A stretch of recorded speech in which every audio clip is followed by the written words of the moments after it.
I cannot do anything to stop those three. If they find out the truth, they'll come not just after me, but also after you. Renata is what? Renata isn't for you. I've told you till I'm blue in the face, but you won't listen. I thought you'd gotten over that. It seems you haven't. You can think whatever you want. We are here trying to make sure that justice is done, yes, but not for revenge. I want to divorce your father. Mariela! Mariela! Mariela! Lying heart. Fue sembrando el veneno y la ambición.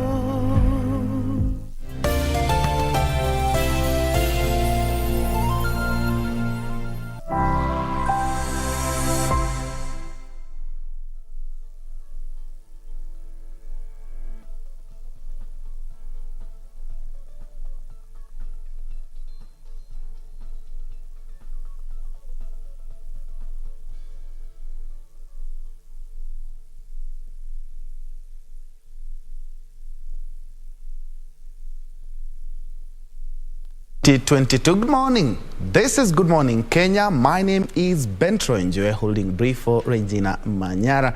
And welcome to the first show of the day. And we have the whole hard, is this a crew? Or should I say the whole gang is here? Okay, as they also prepare themselves, today is 23rd. You are listening to me, 23rd being also, guys, 1 month to my birthday. So I welcome all. I welcome all the M-Pesas and the gifts. Anyway, it's time for us to have Good Morning Show. And of course, we will beginning with all the latest news. Then we will get to the finer details of the day. Let's start with the news where members of parliament have rejected a proposal to have a candidate or political party disclose the source of their campaign funds. The MPs also took issue with the election campaign financing bill of 2021 proposal that the Auditor General audit campaign funds, terming it untenable, and that the mandate of that office should be restricted to auditing public funds. The National Assembly resumed its sitting from a 2-week recess on Tuesday with a heated debate on the election campaign financing amendment bill 2021. The MPs opposing a proposal to have political aspirants formulate committees to oversee the use of campaign funds. The legislators also termed as unfair a proposal to have surplus funds after campaigns surrender to charity organizations. So why should I make a report to a political party which does not give me even a shilling? On what principle? Mr. Speaker, when you look at Section 27, that gives the leeway to invite the Auditor General to audit even the expenditure of an independent candidate. You can imagine how many independent candidates we have from the level of MCA to MP, all the way to governor and possibly even president. It makes that provision without talking about who will fund the Auditor General. Honorable Speaker, if we were to allow this bill to enter into force, and I'm happy it has become impracticable, it would mean I just time the expenditure committee of my opponent, buy them out, and they disappear. Again, they want you, Mr. Speaker, to declare even what is left from your committee. So, Speaker, as one puts it very clearly, one does not need rocket science to finish you, Mr. Speaker. He only comes and buys your committee. And then the committee will run away with the money, Mr. Speaker. This will bring more problems than can manage. And as well, Mr. Speaker, this is tedious. At the same time, the House endorsed proposals in the Election Amendment Bill 2021, barring nomination of members residing outside respective county assemblies. The MPs also want party nomination lists forwarded to IEBC after elections, arguing it will cushion election losers. For someone to be nominated to be an MCA in a certain county, they must be a registered voter in that county. Without saying, Mr. Speaker, it will add a lot of value if you nominate someone who is a resident, who is a voter from that particular county. So this party list, provides an opportunity for the political parties to enhance capacity in the assemblies. How? Meanwhile, the Senate, which also resumed its sitting on Tuesday, began considering the Division of Revenue Bill 2022, with the legislators proposing that more money should be allocated to counties. Out of a total shareable revenue of 2.1 trillion shillings, counties will receive 370 billion shillings, which senators say is low and should be a minimum of 400 billion shillings. 370 billion is not enough, Madam Speaker. We need a minimum of 500 billion. And I think the challenge should be on how to fast-track latest audited accounts. So I can imagine that if we had doubled this amount, if the last audited accounts was the accounts of 2021, 2020. In politics, Deputy President Dr. William Ruto says he has a track record to prove his capability to be the country's 5th president. Ruto, who took the Kenya Kwanza campaigns in Narok County, said his opponents have nothing to show for the time they served in government. The DP was speaking at a rally to launch the gubernatorial bid of former Chief Administrative Secretary Patrick Olen Tutu, who is vying on a UDA ticket.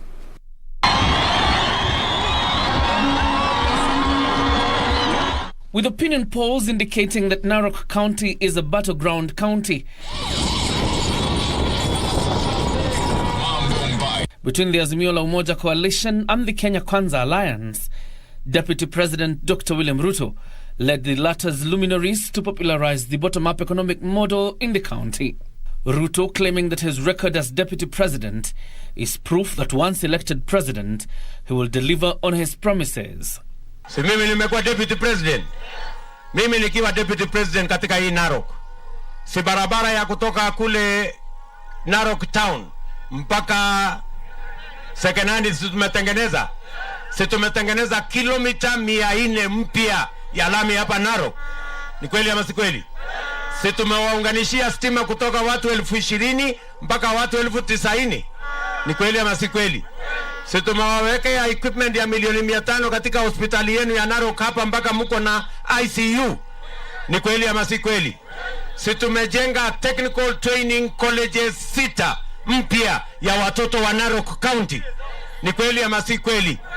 The Deputy President lashing out at his arch-rival, the Azimio la Umoja coalition flag-bearer Raila Odinga, accusing him of having nothing to show for the years he served in government. Miaka ndio hiyo. Mimi nataka niulize, kama hajafanya kazi miaka hii yote, akishafika miaka 80 ndiye atajua kuanza kupanga kazi? Ndiye atakuwa ameanza kupanga kazi?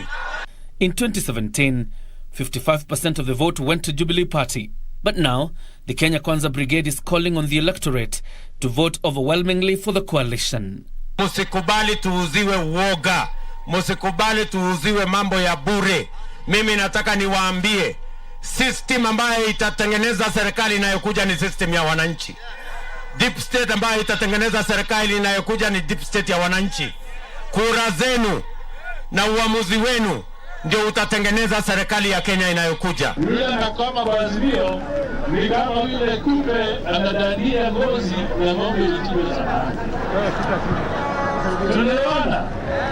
Wewe tuachane na mambo ya Azimio. Tunataka Kenya iwe ya Wakenya wote kutoka chini kwenda juu.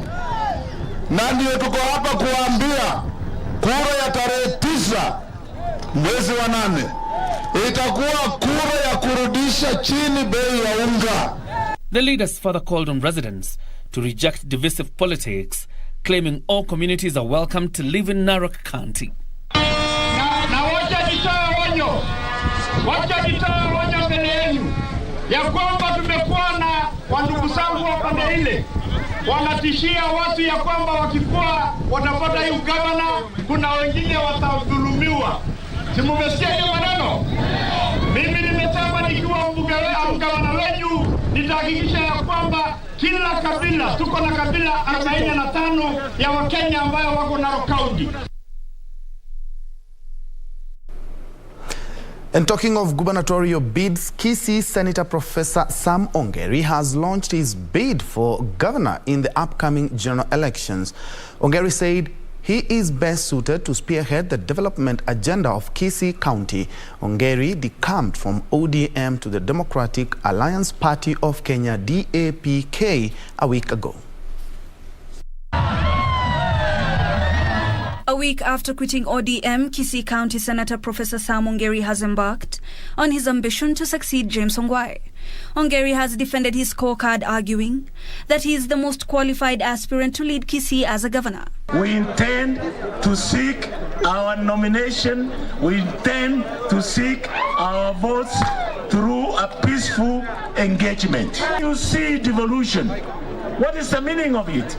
Is to revolve resources from the top to the mashinani, so that you people who are here can benefit. He will face off with ODM Simba Arati, Chris Obure and Ominga Magara of Jubilee, Ezekiel Machogu of UDA, among others.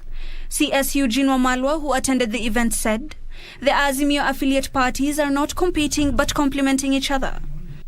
Na Azimio la Umoja kwa nyumba ya baba kuna vyumba vingi. Kuna chumba cha ODM, chumba cha Jubilee, kuna chumba cha DAP. Na sisi kama Azimio affiliate parties, we are not here to compete with each other. We are here to complement each other. Meanwhile, a lobby group has launched a program to educate and sensitize residents in the Mount Kenya region about the benefits they stand to reap under Raila Odinga's presidency. The group, Ushindi Kenya, led by Chairman Lee Karuri, says they have taken the civic education model to ensure the mountain region understands the objectives, philosophy and ideals of Azimio la Umoja, spearheaded by the former Prime Minister. Our approach is through leaders, civic education model, to be able to bring the benefits of Azimio la Umoja to the communities in Mount Kenya region, and also to be able to explain that we have a great leader in Right Honorable Raila Amolo Odinga. We know that Baba is a great leader who will be able to lead this. In counties that I am coordinating, I will leave no stone, we will leave no stone untouched until we make sure Baba is on top of the mountain. And the eldest son of the late former Cooperatives Minister Joe Nyaga has joined the presidential race. Jeremiah John Mwaniki Nyaga says he is vying to accomplish what his father started, with his main agenda being to fight corruption. I believe the next president of this republic must be able to promise Kenyans he will not eat a shilling of their money. Finally, the Jubilee Party has extended the deadline for nomination applications to 25th March 2022 to allow more aspirants to apply. In a statement, the party's National Elections Board said the extension is as a result of overwhelming demand from Jubilee Party aspirants from across the country. And still on matters polls, the National Cohesion and Integration Commission has urged Kenyans not to allow political competition to undermine the country's peace and security. NCIC Deputy Director Gillian Nyambu says the commission is fostering unity and harmonious coexistence among various communities as the 2022 polls draw closer. Kisumu and Kericho are among counties that have been mapped out as political violence hotspots in the country. Ahead of the next August 9 polls, NCIC is conducting a sensitization program in the regions to educate locals on the need for peaceful coexistence. Kila baada ya mikutano huo tunaenda uchaguzi. Na hatutaki tutumie kitu cha uchaguzi kama sababu ya sisi kuvurugana, kama sababu ya jamii moja kuambiwa iondoke ielekee jamii nyingine. La hasha. Tunataka kwamba tuchukulie swala la uchaguzi kama majukumu yoyote yale ya kitaifa ambayo tunafanya. In a meeting attended by various stakeholders, NCIC Deputy Director Gillian Nyambu said the commission is keen on ensuring political differences among communities in the regions are settled amicably to safeguard stability and development. Tulipokuwa katika area hizi, tumekuwa tukimulika watu kutoka sekta mbalimbali tukijadiliana. Kwanza tunamulika zile changamoto ambazo zinaanza kuibuka. Ni mambo yapi ambayo ikiwa hatutaweza kuwa makini yanaweza kuzusha hali ya vurugu, kuzusha hali ya mtafaruku. Kericho County Commissioner Kamau Karungo used the meeting to demystify intelligence reports identifying Kericho as a possible conflict hotspot ahead of the August 9 polls. Area yetu ya Kericho is very peaceful. Hata hapa town we are very peaceful, and even other areas. Lakini tunajua iko area ambao kuko na potential, hasa area ya Sondu, area ya Muhoroni, area ya Nyagacho, area ya Fort Tenan. Tusipoweka mikakati, hiyo shida inaweza tokezea. In Mombasa, Jubilee Party leaders have declared their preparedness to carry out campaigns for their grassroots candidates. Tutaanza kampeni zetu kutoka kule katika ward level mpaka juu, na tutaweka kamati zetu kila sehemu kuhakikisha kwamba zinapigia debe rais wetu Raila Amolo Odinga mpaka chini kule mashinani. Kuanzia hizo siku ambazo zaja, tuna caravan ambayo tumeita 30 wards in 10 days. Caravan hii itakuwa imetembea once IBC ikitupa official go ahead ya kwenda na kuanza kupiga madebe, tutafanyia hivyo. The leaders who spoke at Mama Ngina Waterfront reiterated that they are confident that their candidates will win come the August poll, since the party is deeply rooted in the county. And away from the politics, the music industry has been thrown into mourning following the demise of the founder of Mwema Brothers Orchestra.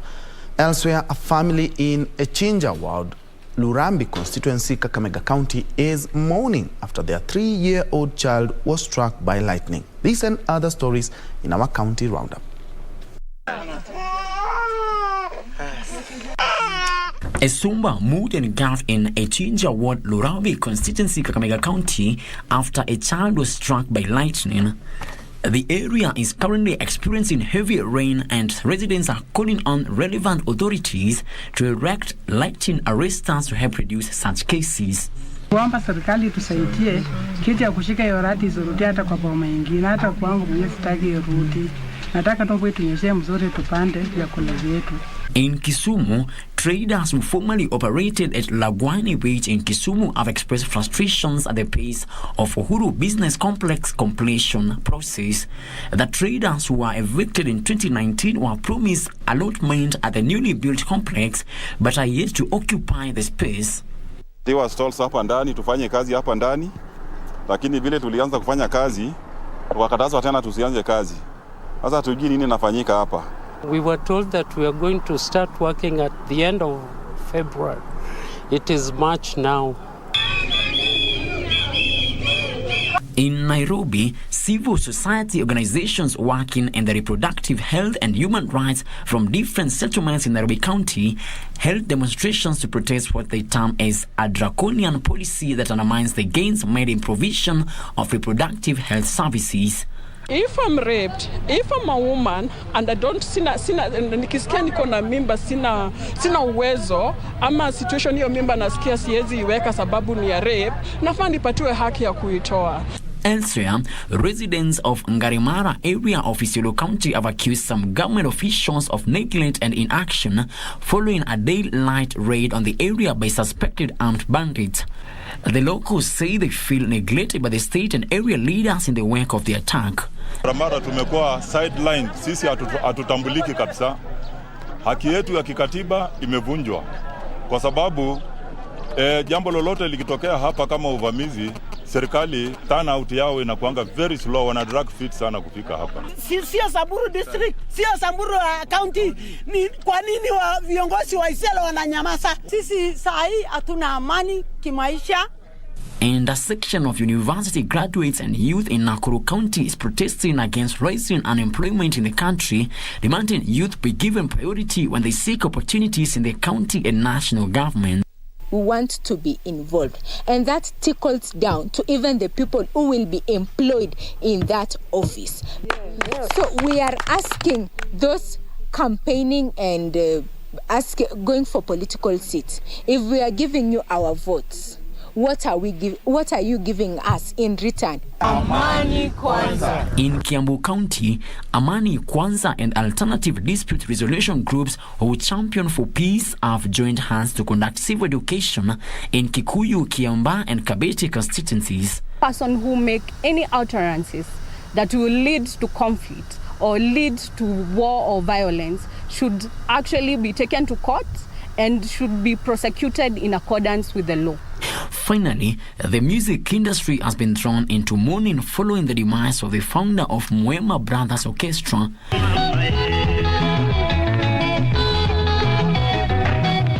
Edward Nganga Mwema died on Monday in Kitui County at the age of 71 after suffering a second bout of stroke. Mwema, who was hit by polio in the 1960s and his health deteriorated after a mild stroke in 2011, is famed for hits such as Kelume Part 1 and 2. He will be buried on 30th this month in Kitui. In other news, a section of members of parliament from arid regions want the government to increase supply of relief food and fodder for livestock in drought-stricken areas. Led by Wajir East MP Rashid Kasim, the legislators also want the government to fund the Kenya Meat Commission to enable it undertake a livestock offtake program in the arid and semi-arid regions. Hakuna mtu ambao anaweza kuishi bila maji duniani. Sisi tuko bila maji. Mangasa hakuna, hii ukame ni zaidi sana. Ahmed Hussein, a resident of Mandera East Sub-County, is worried of losing his entire livestock to drought this year. Hussein is among hundreds of residents who depend on livestock for a living. Due to the ongoing drought, they are traveling for miles to get water for livestock and domestic use. Serikali wetu waziri wa maji yote ambayo inauzi hapa tunataka kuomba tutatue shida yetu iko hapa. Sentiments echoed at Parliament by Wajir East Member of Parliament Rashid Kasim, who claims lives have been lost due to the ongoing drought. Arid and semi-arid counties are 23 in number. They have not been rained for the subsequent 2 other seasons. And what we have realized is that today as we speak, most of these sub-counties have reported death of people. In this county, it's about 1 month or so ago when we have reported in places of Wajir East and other counties of Tarbaj and some other parts of Wajir West. So for anybody to suggest that there was no death, I think he's misrepresenting the figures that are on the ground. Samburu County MP Maison Leshomo and her Samburu North counterpart Alois Lentoimanga calling on the Special Programs Principal Secretary Nelson Marwa to increase supply of relief food in arid areas. Hakuna mtu sahihi Msamburu akona mali, akona ng'ombe, akona mbuzi, akona chochote ya mali. Yote zimeisha. Watu wamekimbia kutafuta nyasi, wamekimbia kutafuta maji na zote zimeisha. Ile inabaki sahihi. Na nataka kuambia pia sasikise vizuri. Hakuna haja kuongea juu ya ofisi, afadhali angekuwa anaweza kutembea kwenda kujionea mwenyewe ile area bile ziko. Pastoralists are really ravaged by prolonged drought. Most animals are out of Samburu North, out of Samburu County. They have gone as far as Isiolo, Mount Kenya, Nakuru, Nyandarua. Na zile zimebaki zimeisha, zimekufa kabisa. Carcasses are all over the place.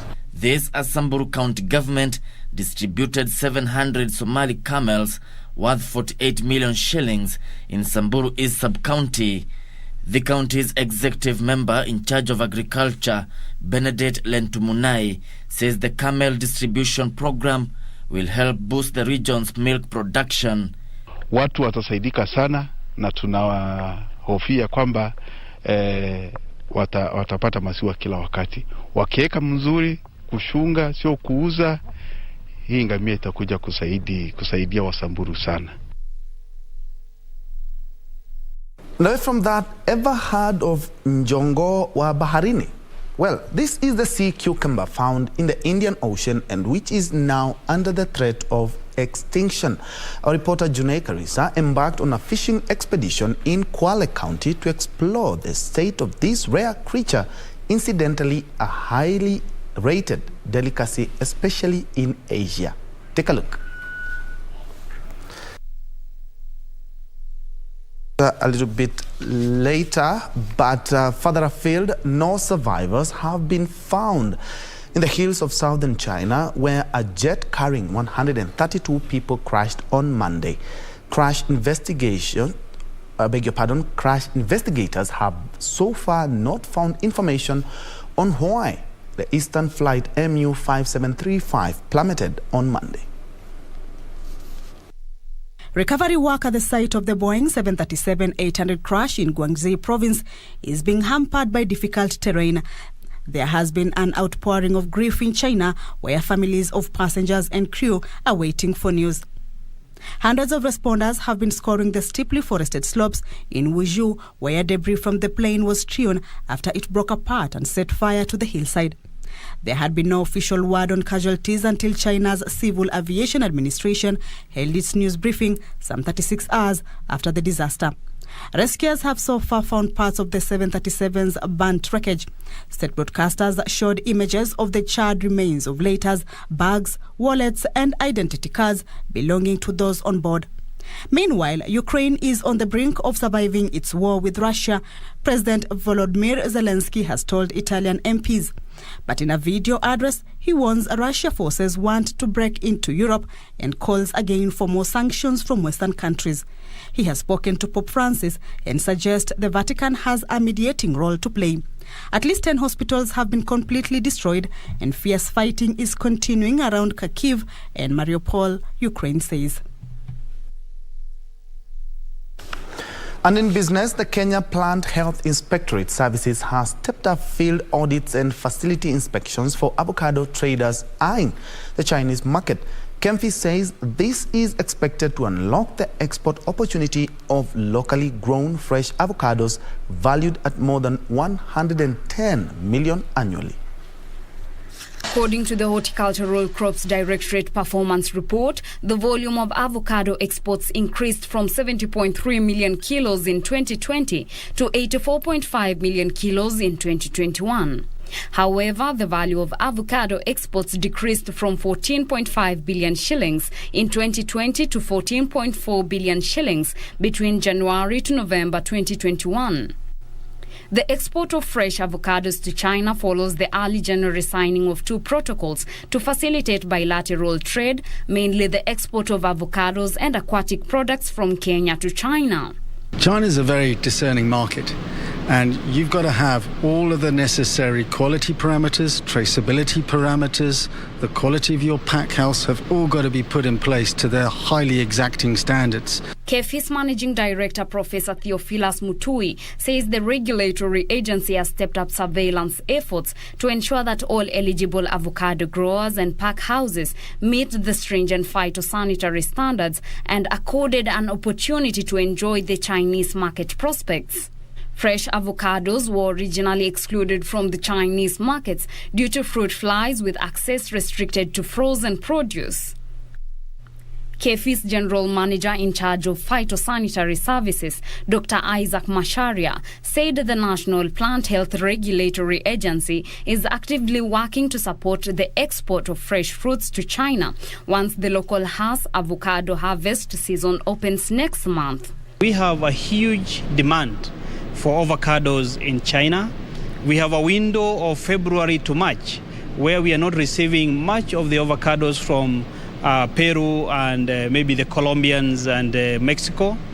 This is a window which Kenya can be able to utilize. As part of its mandate, KEFIS will also undertake stringent pre-shipment inspection for all containers before they are exported to ensure the compliance with the Chinese plant health standards.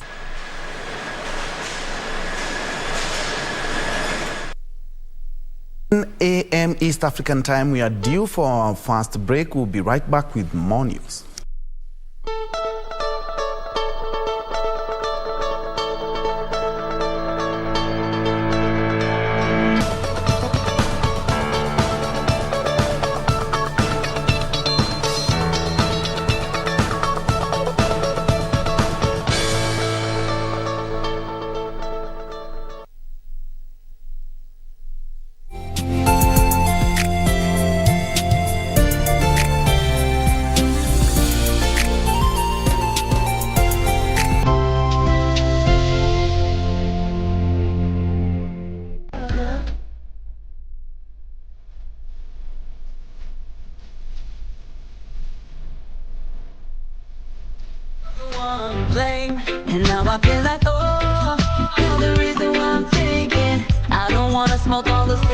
no more.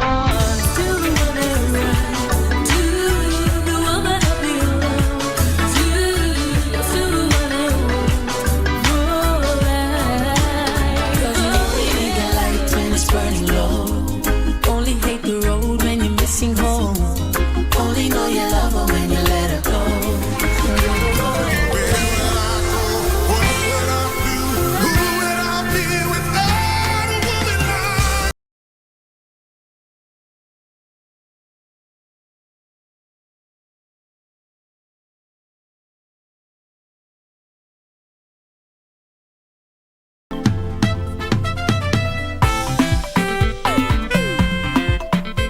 Atito, kwani unatumia mapua kusikia? Si nimetoka kukwambia hiyo saa hii tu. Are you sure you did not go extremely out of your way? I mean, you don't even look familiar. This is not your style. Julia, why do you look like you have swallowed a tablespoon of yeast? And why do you look like them Kebe? I keep my yeast. Are you hungry? You look angry. You see that Mr. Free? He has been evading me the whole week and my stepfather is on my case. What is your biggest problem? My biggest problem is that Daira Bank. She has broken my family into tiny pieces. That is your family's problem. I am asking about how you, father. What is your biggest problem? And Auntie Bella, where did you get all this money from? Mr. Free, I have my own ways.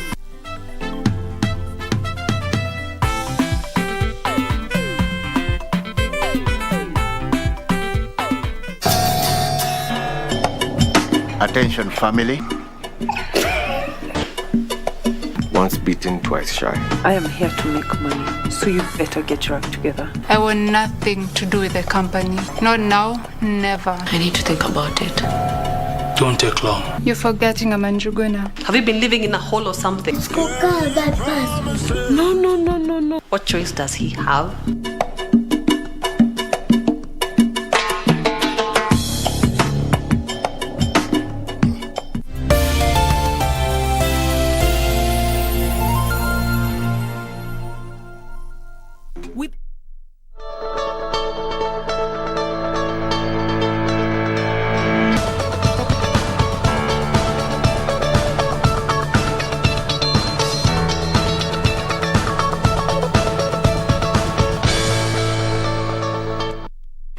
Welcome back and thanks for keeping it KBC. Moving on, more than half of Kenyans are using 2 or more digital lending apps, a factor that's said to be crippled following the new regulations set by the Central Bank of Kenya on the sector. Tala User Research Manager Tende Kahilo said the digital lending players remain steadfast in providing one-stop shop lending services to cater to the gap in the market. The digital lenders have until August this year to register their operations with the Central Bank of Kenya following the publication of new regulations. The digital credit sector has seen an increase in the number of players in the Kenyan market, with more than 300 digital credit providers in the country so far. Due to this, the sector has been flooded with rogue digital loan providers with cases of customer harassment and unscrupulous loan rates skyrocketing. Digital lenders now say there is a need for policing, noting that many Kenyans are opting for digital loans. There is a gap of there's no one stop for a digital lender. Hey, I'm able to get the revival of the economy. More Kenyans are seeking other sources of employment, which are mostly financed by digital lenders. Why do we have regulations today? Meaning that there are people who have been taking advantage of the fact that there is no regulation and have been mistreating customers and not having empathy on the customers. So with regulation, then that comes with taming the industry and ensuring that we able to sort of comply. There is a guide rule in which we can comply. Digital credit providers, however, note that Kenyans are still exhibiting poor financial literacy levels, with a majority of Kenyans having at least 2 loans at a time and consider digital loans as part of their income. And, taking that there have been a lot of challenges that we have seen even through the report, then what is the role of digital lenders in continuing to educate the public? Digital lenders now say there will be a reduction in the number of digital lenders due to the new regulations published by the Central Bank of Kenya. In other news, Kenyan households will continue to feel the impact of high cost of living due to a lack of oversight from the country's legislature.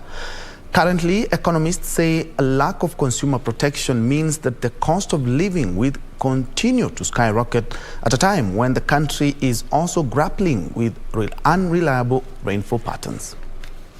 Rose 8.89% in January 2022, despite the decline in the overall rate of inflation. This is according to the Kenya National Bureau of Statistics Monthly Consumer Price Index. A number of Kenyans have called for a reduction in food prices and a reduction of energy costs, which will see a drop in the cost of living. Tusinunue vitu bei gari, kwa mfano fertilizer ninunue 6,200, tena bando ya mahindi ninunue 5,500. Nikienda kuuza mahindi yangu nauza one bag 90 kg nauza 2,000. That is not fair. That is injustice. Of major concern to the citizenry is what they say has been a silent legislature. It is so wrong and so so dishonest for a member of parliament or a member of the Senate to be coming out here telling wananchi that the cost of living is going high. Yet they're the ones that pass the budget. They're the ones that determine how much money goes to the counties. They're the ones that determine what priorities are to be put by the national government and the county governments. Citizens now want the legislature to act with speed in bringing in more pieces of legislation that will see relief in the pocket. Tunajua tumebakisha muda mfupi sana wafungilie ama hii bunge ambalo linaendelea kwa saa hii livunjwe. Tunawaomba tu warudi kwa bunge, wajaribu kuangalia mambo ambayo wanaweza fanya na miswada ambayo wanaweza pitisha ili warudishe hii maisha chini. These sentiments come at a time when the International Monetary Fund's 2022 World Economic Outlook forecasts tough times ahead. The lender warned that the steep rise in fuel and gas prices will push inflation to levels last witnessed during the global recession in 2008.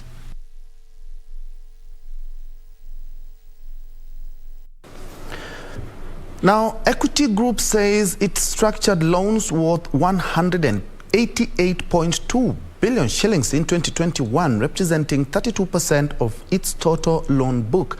The lender says it will continue restructuring loans on a case basis to cushion exporters and players in the agriculture sector in light of the Russian-Ukraine war and the prevailing high cost of production in the agriculture sector. The bank's chief executive, James Mwangi, has told investors the bank posted a 40.1 billion shillings post-tax profit during the 2021 financial year. Thus, to Russia and Ukraine are reeling from the ongoing conflict and subsequent sanctions imposed on Moscow by Western countries. This has seen exporters miss out on the 10 billion shillings worth of horticulture sales to Russia. Equity Bank says it plans to restructure loans of the affected exporters and farmers to cushion them from further losses. Russia has brought in another dimension, and we see that the cost of living index is likely to be affected by wheat and oil as some of the consumer basket. With the rising cost of fertilizer, the lender says it will increase investment in the agriculture value chain to support the sector, especially during production. Equity has resolved 30% of its book must be in agriculture or food in agriculture. Speaking at an investors meeting, Equity Group Chief Executive James Mwangi has announced that the bank posted a 40.1 billion shillings post-tax profit for its 2021 financial year. This represents a 99% year-on-year growth. The growth was driven by high interest income that increased by 25% to 68.8 billion shillings, driven by growth in loan book to 587.8 billion shillings, up from 477.8 billion shillings, and growth in government securities investment to 394.1 billion from 217 billion, and a 2.7% drop in non-performing loans. Profits before tax have gone up by 134%, while profit after tax have gone up by 99% to hit 40 billion shillings.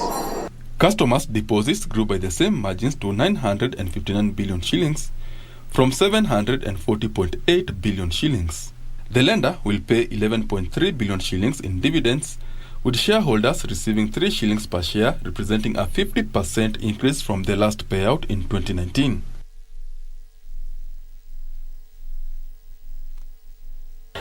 Time to play now. We begin with the Kenya Lionesses rugby team head coach Felix Olo, who says he is optimistic they will prepare adequately before traveling to take part in the Commonwealth qualifiers. The qualifying tournament will be held in Tunisia from April the 29th to 30th this year. Speaking after today's training, Kenya Lioness head coach Felix Olo said that the team is very committed in their quest to qualify for the Commonwealth Games. For me, I'm happy. I'm happy with the progress because young girls are coming up very well through the ranks. I know there are some concerns as how we've lost some players who've got some contracts abroad, and to me that's a blessing in disguise. It really shows that there is something that is going on within the women's rugby. The Commonwealth Games qualifying tournament is slated for 29th and 30th of April in Tunisia.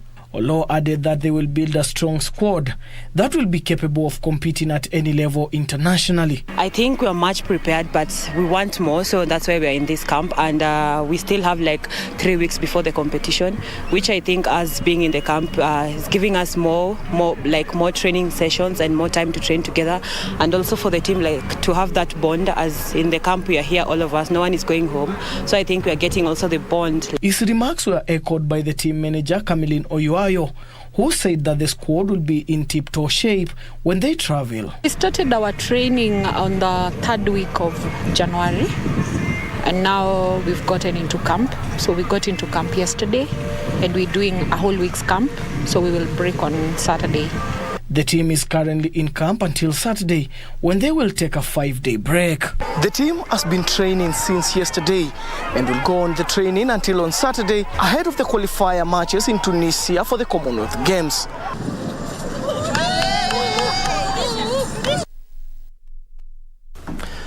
Elsewhere, national beach volleyball teams left the country this morning, that is yesterday morning, ahead of the Africa Commonwealth Games qualifiers set to start of this Friday in Accra, Ghana. Team Kenya comprises of 4 men and 4 women. The men's team has veterans Ibrahim Oduor, James Mwaniki, Nicholas Lagat and Donald Mchete, while Gaudesia Makoha, Baksize Agala, Naomi Tor and Veronica Athiambo make up the ladies' team. The women's team were Africa's sole representatives at the Tokyo Olympics, while the men's team is ranked 6th in Africa. 8 teams, among them host Ghana, Mozambique, Nigeria, Kenya, Mauritius and Sierra Leone, have confirmed their participation.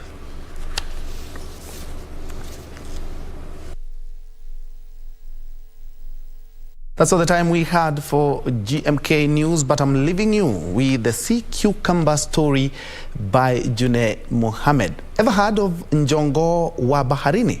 Well, this is a sea cucumber found in the Indian Ocean and which is now under the threat of extinction. Our reporter June Karisa embarked on a fishing expedition in Kwale County to explore the state of this rare creature, incidentally a highly rated delicacy, especially in Asia. Take a look.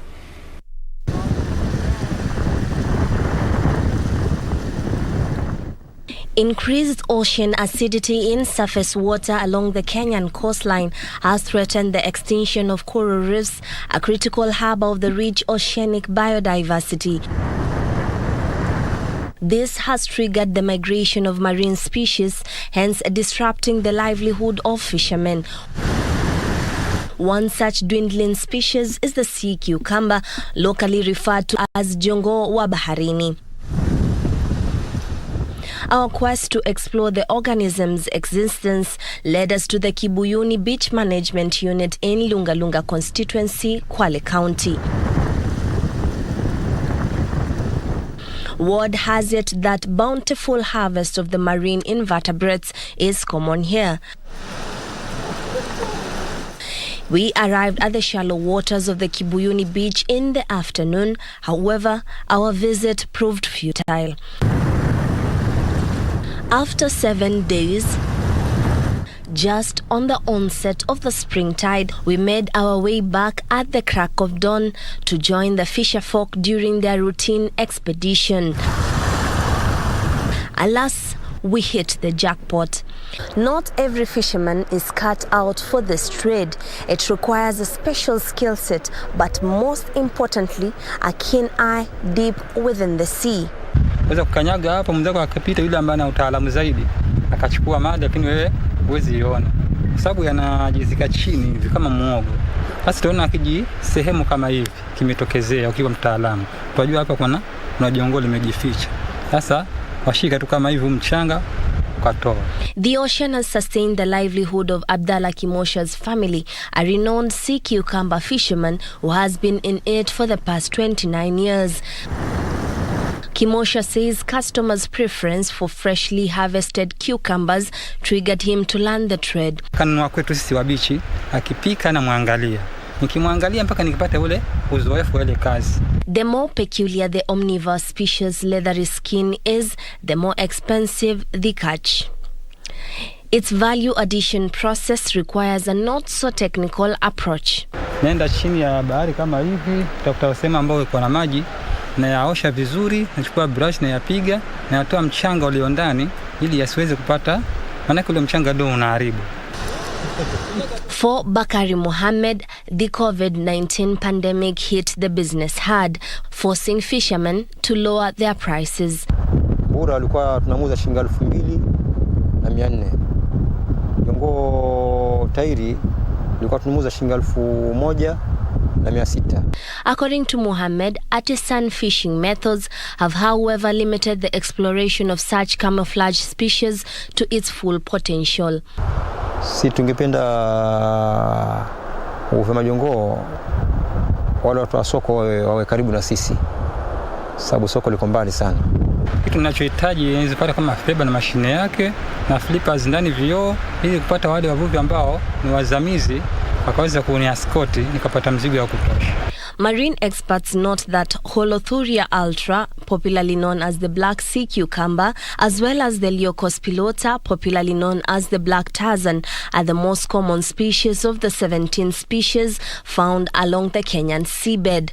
These sea fish are a delicacy in the Asian countries, particularly amongst the wealthy, as they are termed as a nutritious high-protein meal. East Africa Director of the Coastal Oceans Research and Development in the Indian Ocean, David Obura, says overexploitation of the species has depleted its population. There's been a lot of research and also fisheries development work for sea cucumbers in the Pacific and in Southeast Asian countries, and there I think it focuses around hatcheries, so artificially raising the young of sea cucumbers, releasing them into the sea so they grow, and then being able to harvest them. I think the biggest shield for our coastal areas is to make sure that we restore our mangroves. That's a natural shield for us. We are calling this process a co-creation process because it cannot be done by only one entity. It has to be all of us as partners. If the middleman is taken out of the equation, or better yet, if the trader deals directly with the fishermen, imagine the fortune that awaits these fishermen venturing in this trade. Juni Karisa Mbele from Kibuyuni, Lunga Lunga constituency, Kwale County.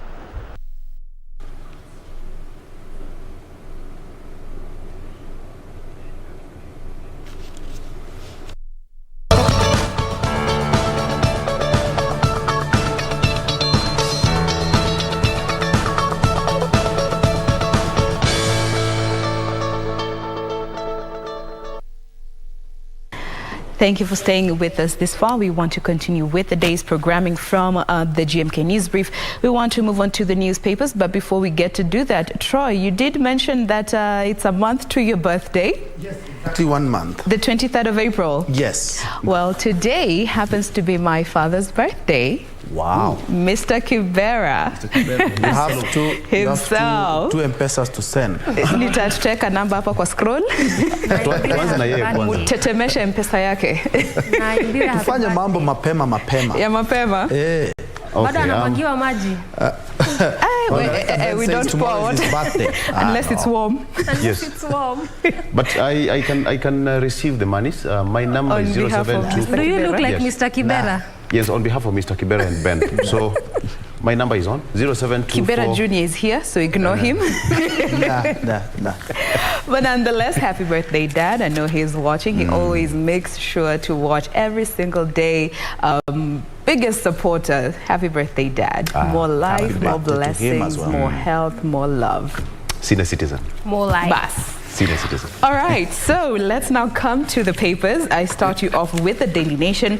One of the stories here that was featured on our news concerning Equity Bank, which recorded a 40 billion profit. And when you get to go through this paper, they actually broke it down to just highlight and let the people know what really transpired in this year compared to, and this is a financial report for 2021 compared to 2022. The few things that they did here and there that made a difference of 20 billion, because in 2020 they made a profit of 20.1 billion, and in 2021 it has doubled to 40.1 billion. And this is something that is quite notable, considering we are still in a time where the economy is heavily affected by the economy. So just understanding, what they did, because it has been estimated to be a 99% growth in profitability. So that is definitely something most businesses can borrow a leaf from. Coming to the other stories, Mama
they were denied those positions that actually have an impact when it comes to the running of the party. Because when you don't have numbers in parliament, for example, if you come with the party Y. But that's an unfair bargain.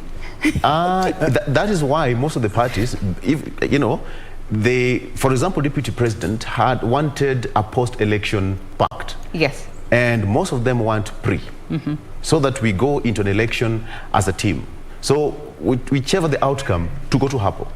And whatever they're trying to avoid is post-election pact. I am in Party Y. I'm the only legislator from my constituency. I'm the only member of parliament. How will I bargain? You get? Like, for example, let me give an example of Tana River County. Tana River County, the only member of ODM in that county is the governor. All the county assembly members come from different political parties. In fact, they don't have a member of county assembly coming from same political party, not even two. All of the county assembly, all starting from the governor to the MCAs, all of them belong to different political parties. So you can imagine, passing of bills in that county sometimes is a problem, because you'll have to galvanize and you get it, it's hard. It's really hard, because actually looking at the Azimio coalition, and maybe Troy, you could quickly just jump in on this, because now they are focusing on the Nakuru Governors Party, Ubuntu People's Forum, and Laikipia's governor also, Party of National Unity, PNU. Yes, indeed. And perhaps to add on that, politics is a game of numbers. When you look at the coalitions that parties have, Remember in 2013, we had an issue where the NASA brigade was saying that they were shortchanged. In 2017, we had the same issues. This betrayal never started now. It started way back in the ages of Kanu and Kadu.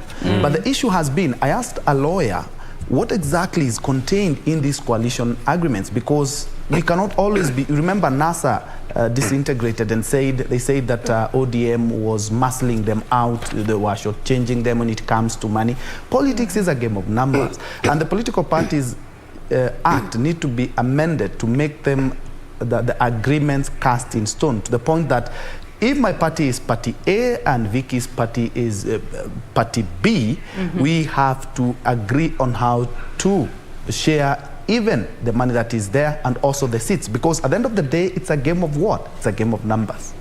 Even the other day, just speaking to a local TV station, Kalonzo Musyoka said that at that time, NASA had not paid them their money to which they were supposed to share as a coalition. And I think when you look at the entire Political Parties Act, that is what it sets to do, to create that discipline, that if these parties are going to come together and form a coalition, how much will party X get, party Y get, and what is the time frame? Because if this, he was complaining just last week, and this is a matter of 2017. Now they're in Azimio. Azimio has about 25 parties. What does it mean when it comes to sharing of resources?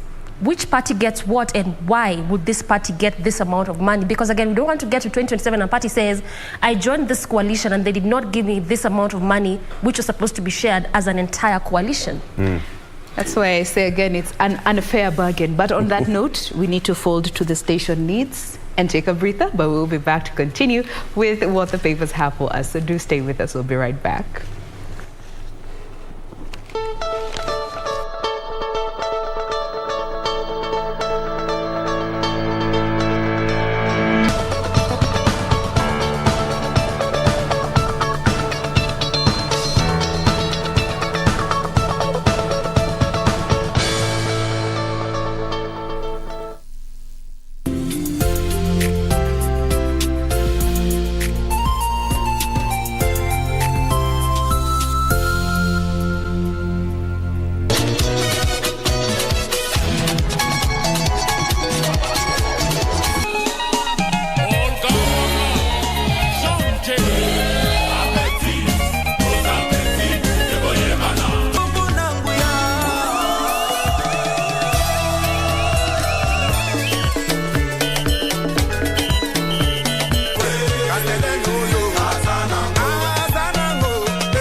Sometimes I think whether it's possible that Shannon is still alive somewhere.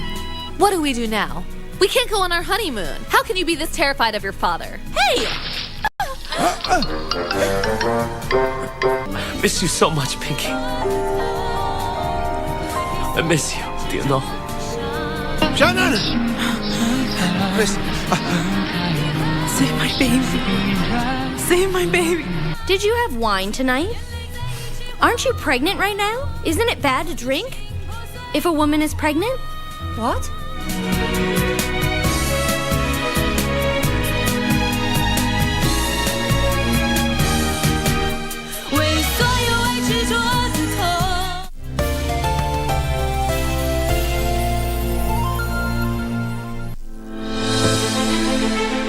Are you an aspiring candidate in the upcoming general elections? Do you want your agenda and manifesto to reach your voters effectively? At KBC, we have the most comprehensive and credible online platform that has profiles of all prospective candidates. Log on to www.kbc.co.ke/2022 aspirants and let Kenyans know more about you, your past achievements, your manifesto, and your development agenda once you get elected to office. office. What's more, the website is easy to navigate. We will create your profile, post pictures and short videos with your campaign messages at affordable hosting fees. Log on to www.kbc.co.ke/2022 aspirants today and establish your brand authority as we lead towards the forthcoming general elections.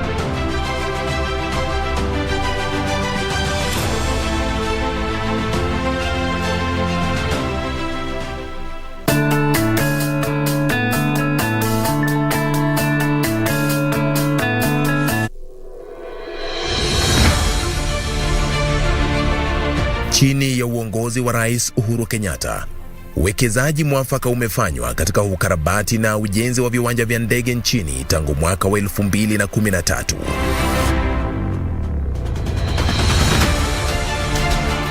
Wiki hii kwenye Project 254, hatutaweza kuinua hali ya maisha ya wananchi wetu bila infrastructure. Other than even Kenya Airports Authority improving on the airport facilities, infrastructure, we are also arriving faster than before. Nataka kushukuru Rais Uhuru Kenyatta kwa kutuletea mradi nzuri kama hii hapa Isiolo, mradi wa Isiolo International Airport. Tumepata hapa employment.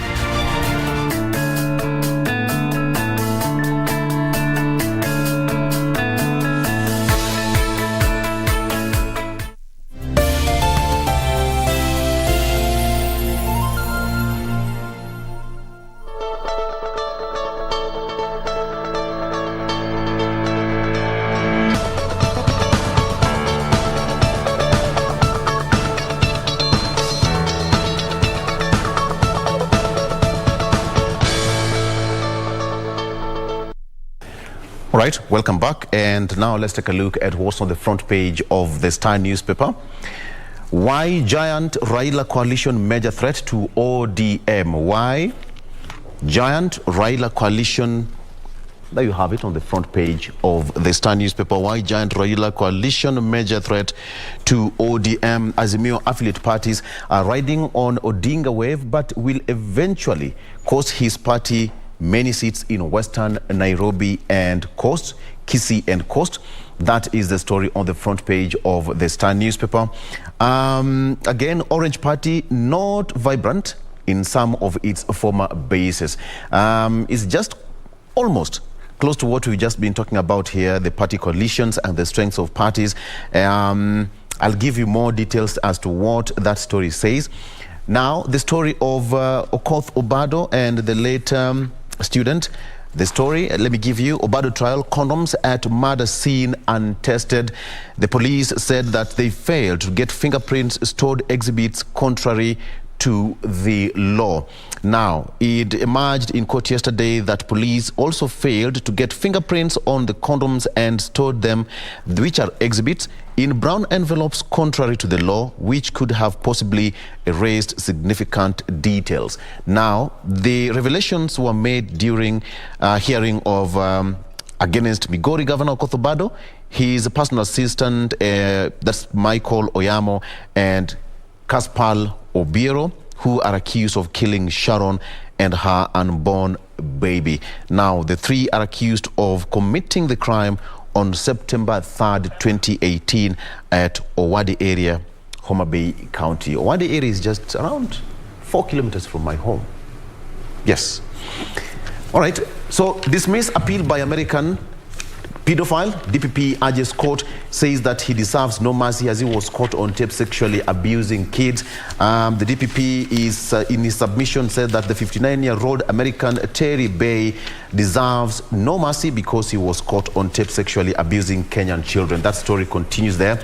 We have got why giant Raila coalition is a threat to ODM party. The reason why is that the parties have been flexing their muscles as they brace for a contest with rival candidates from Raila's ODM, complicating the party's strategy to win the majority of seats. This actually explains further what we've just been talking about, because when you talk of the Azimio coalition, what now they say is that the only seat, in fact, politically speaking, that the only seat that is not available is the president seat. All other seats are available. You can go for any seat so long as you are within the the coalition, that is the Azimio coalition. You can pick anybody from whichever party. We have got several parties here forming the Azimio. We have got the Jubilee Party, PNU, we have got Wiper, KANU, Ubuntu, Muungano, etc., etc. You can pick any candidate of your choice so long as they are within the Azimio party. So what the story says is that this is going to erode the strength of ODM in its former basis, but that is politics. Raila to storm Ruto's Rift Valley backyard in renewed vote hunt. They have not given the exact dates here, but this will be the first time he will be visiting the region since being crowned Azimio flag bearer. And finally, in politics, DP Ruto accuses Raila of incitement of Mau Forest. He says that the issue was in the past and Azimio team should not cling to it for votes. Actually, the DP was in Narok County yesterday. Doreen, take it away. DPP on the spot over Linturi case bagling, whereby now the NCIC is on the DPP's case, saying that the way in which that office is handling most of these cases allied to hate speech is not in a fair way. You can remember the Madoa sentiments there by the Meru Senator Mithika Linturi, and now the DPP is dismissing those accusations, saying that he has no business to protect a suspect. That is what the DPP is saying over those accusations by NCIC. And Mamangina supports Raila in Uhuru's succession matrix. That's what you have this morning on the front page of the People's Daily. In fact, that is the main read. This is as he was speaking yesterday in a funeral in Gatundu South. And she finally broke her silence on the succession of her son, whereby she passionately appealed to Kenyans to support the preferred candidate of the president, not outrightly mentioning Raila Odinga's name, but also saying that the president cannot mislead the electorate or the country in who he chooses to pick as his successor. So even as that is happening, the undecided Karua keeps all guessing, just like the National Assembly Speaker, that is Justin Muturi, who of course is going at it on the DP ticket. But even as that, for any party deciding or wanting to join a coalition, they have between today and April 9th, because going by the Political Parties Amendment Act, if you choose or decide to join any coalition, you have to do that 4 months before the general election. Again, also speaking to a local TV station yesterday, Martha Karua said that OCA is dead. This is as those individual parties, of course, talking about KANU,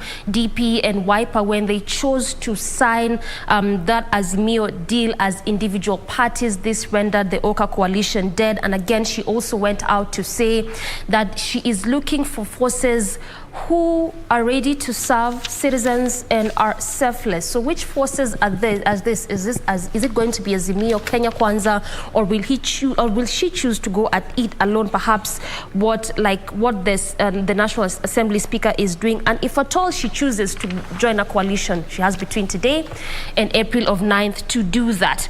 And also MPs back bill to counter campaign financing law. I mean, if you look at the Elections Act of 2013, it states that aspirants need to disclose their sources of funds, of course, where they get their money that finances their election campaigns, and also the different cash they get here and there. But going by this proposed bill by the Ragwa MP, that is Jeremiah Kioni, which is now on its second reading, if it passes, then it won't be mandatory.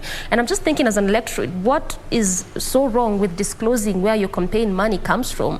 If you are an aspirant, I don't think there's anything wrong with that. I don't know why MPs really are backing this particular bill. I really want to know where you're getting your money from as an aspirant. Umekanyaga live wire. But why wouldn't we know where your money is coming from? You know, money comes from the Lord. There's a lot of corruption. So a lot of aspirants don't want to disclose that because they will be followed by KRA, they will be followed by DCI. So they opt for that. There's just do politics. But honestly, in developed countries, you must declare your source of wealth and your source of finances for any political seat, including the mayor.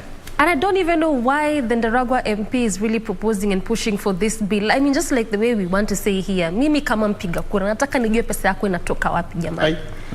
Alafu sasa ukijua. It's also about money laundering. No? You see, for MPs to really be backing this particular bill, just like the way Troy is saying, so many things are coupled up surrounding in corruption. Because if it's really honestly and genuine, and that is actually a provision on the Elections Act 2013, so why then should there be a proposal of bill to counter that? Okay. Hapo ndio wanasemanga see no evil. Hear no Hear no evil. Yes. Speak no evil. Veni vidi vici. Yes. Source of income to politicians. Tricky business. Tricky business. Yes. You wachana tu now. Ati wachana nayo. Wachana nayo. Wengine wanakuanga na ghost funds. Yeah. Harambes. Yeah, some are It's a way of laundering money, working from their businesses. Yeah, Harambes. Like us here. And then we are supposed to trust you as our leaders. Yes. Anyway, With our try. finances. Huh? With our no evil. finances. Hear no evil. Sometimes we need to be asking some of these questions. Yes. At least we said we should say that we did our bit. We just didn't let things slide. Why not trust them? You elected them like 5 years ago. They've been working, earning salary every month. So why not trust them? Trust them. Say, kuna pesa, they are. But the issue with Kenyan politics, the dirtier, the better. Yeah. If it's not dirty, it's not good enough. And calling people names, the next time you have a huge crowd. But if you're quiet and you do your things chini ya maji, yes, you will not get any seat. But then guys, do you know politics, I think. There's nothing new under the sun. I repeat this. There's nothing under the sun. You know, politics started way back in heaven. Yes, maybe you didn't know that. When the devil, yes, the devil. I thought you would say that. Yeah, when the devil, tried to compete with God. You understand that story? God threw him down. Exactly. Yeah, the student tried to... He and wanted the devil to get is to... still fighting for his people as God is fighting, just like our politicians. God said, this is my kingdom. This is my state house. This is my area. Yeah. Get out. So we have got to position to date. That's why the devil is fighting for his people, and God is also saying, you know what? I'm here. I'm your person. So that's how politics here today. Amen? Yes. Well, politics of the day.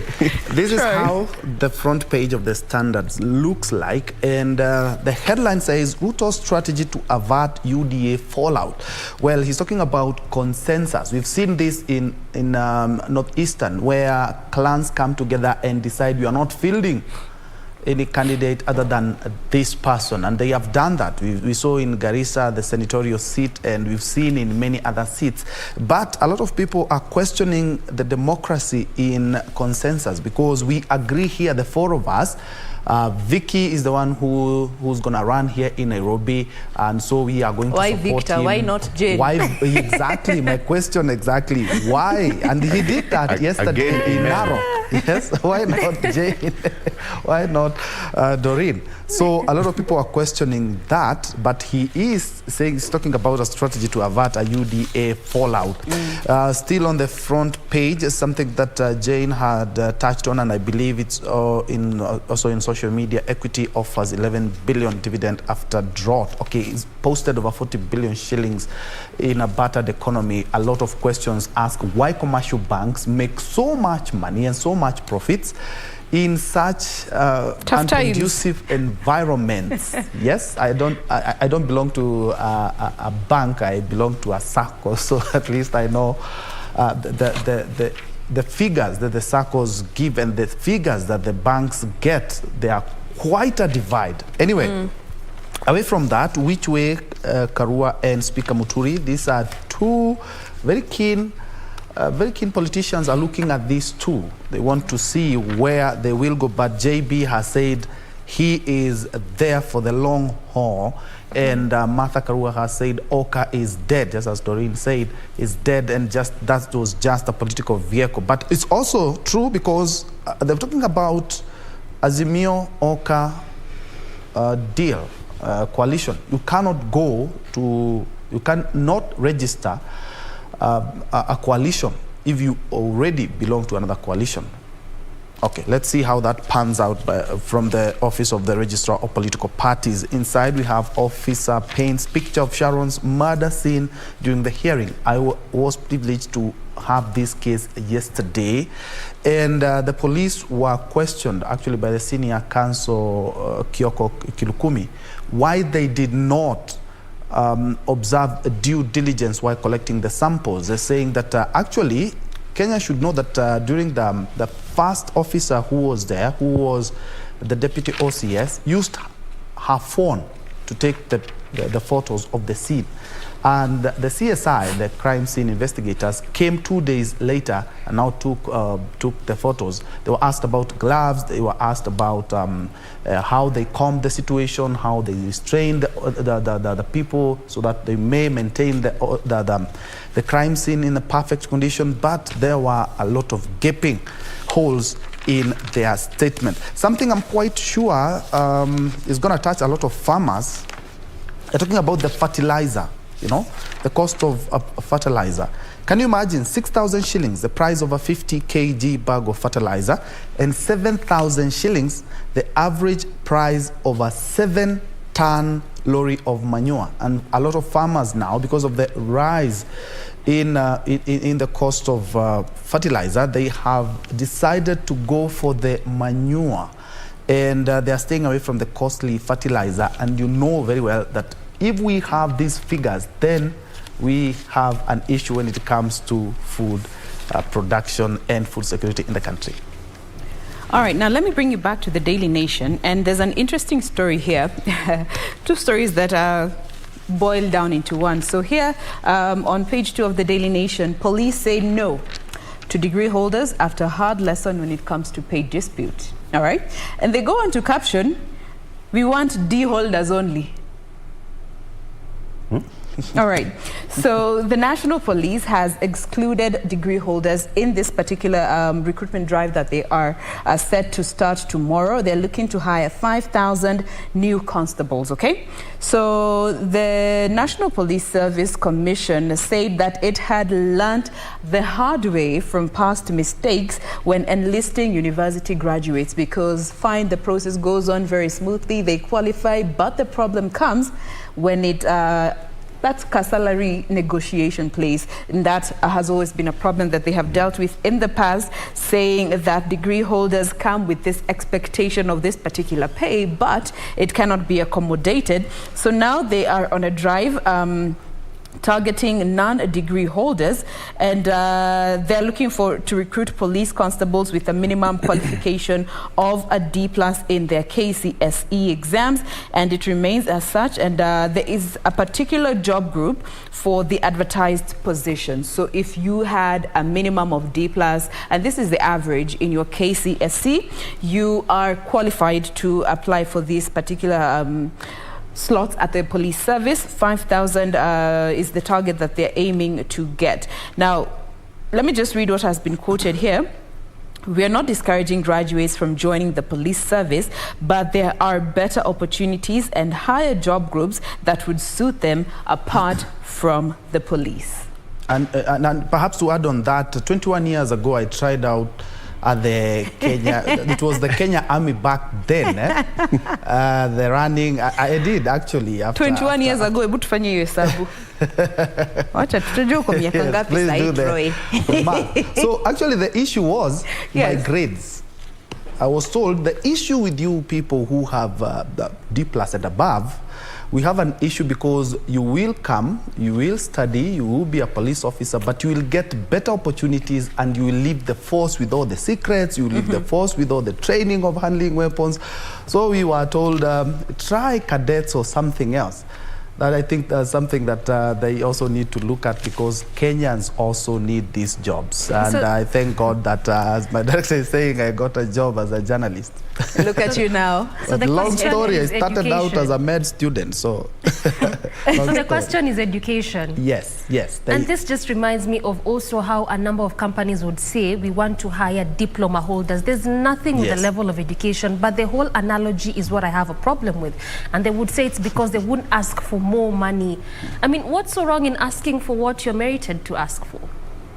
And that is why perhaps when we hosted a doctor who is a cop, it was a very interesting story to a lot of Kenyans, because they know very well that not so many people who have degrees join the forces, either as Kenya Police or even the Kenya Defense Forces. So it's more or less like bringing up that if you study so hard, then you're a failure when it comes to the forces. My take.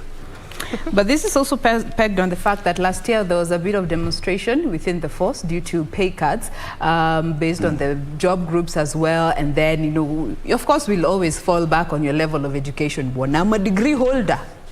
Unanieka kwa job group gani? Yeah. I'm supposed to be in that job group. Lakini unanieka kwa hii.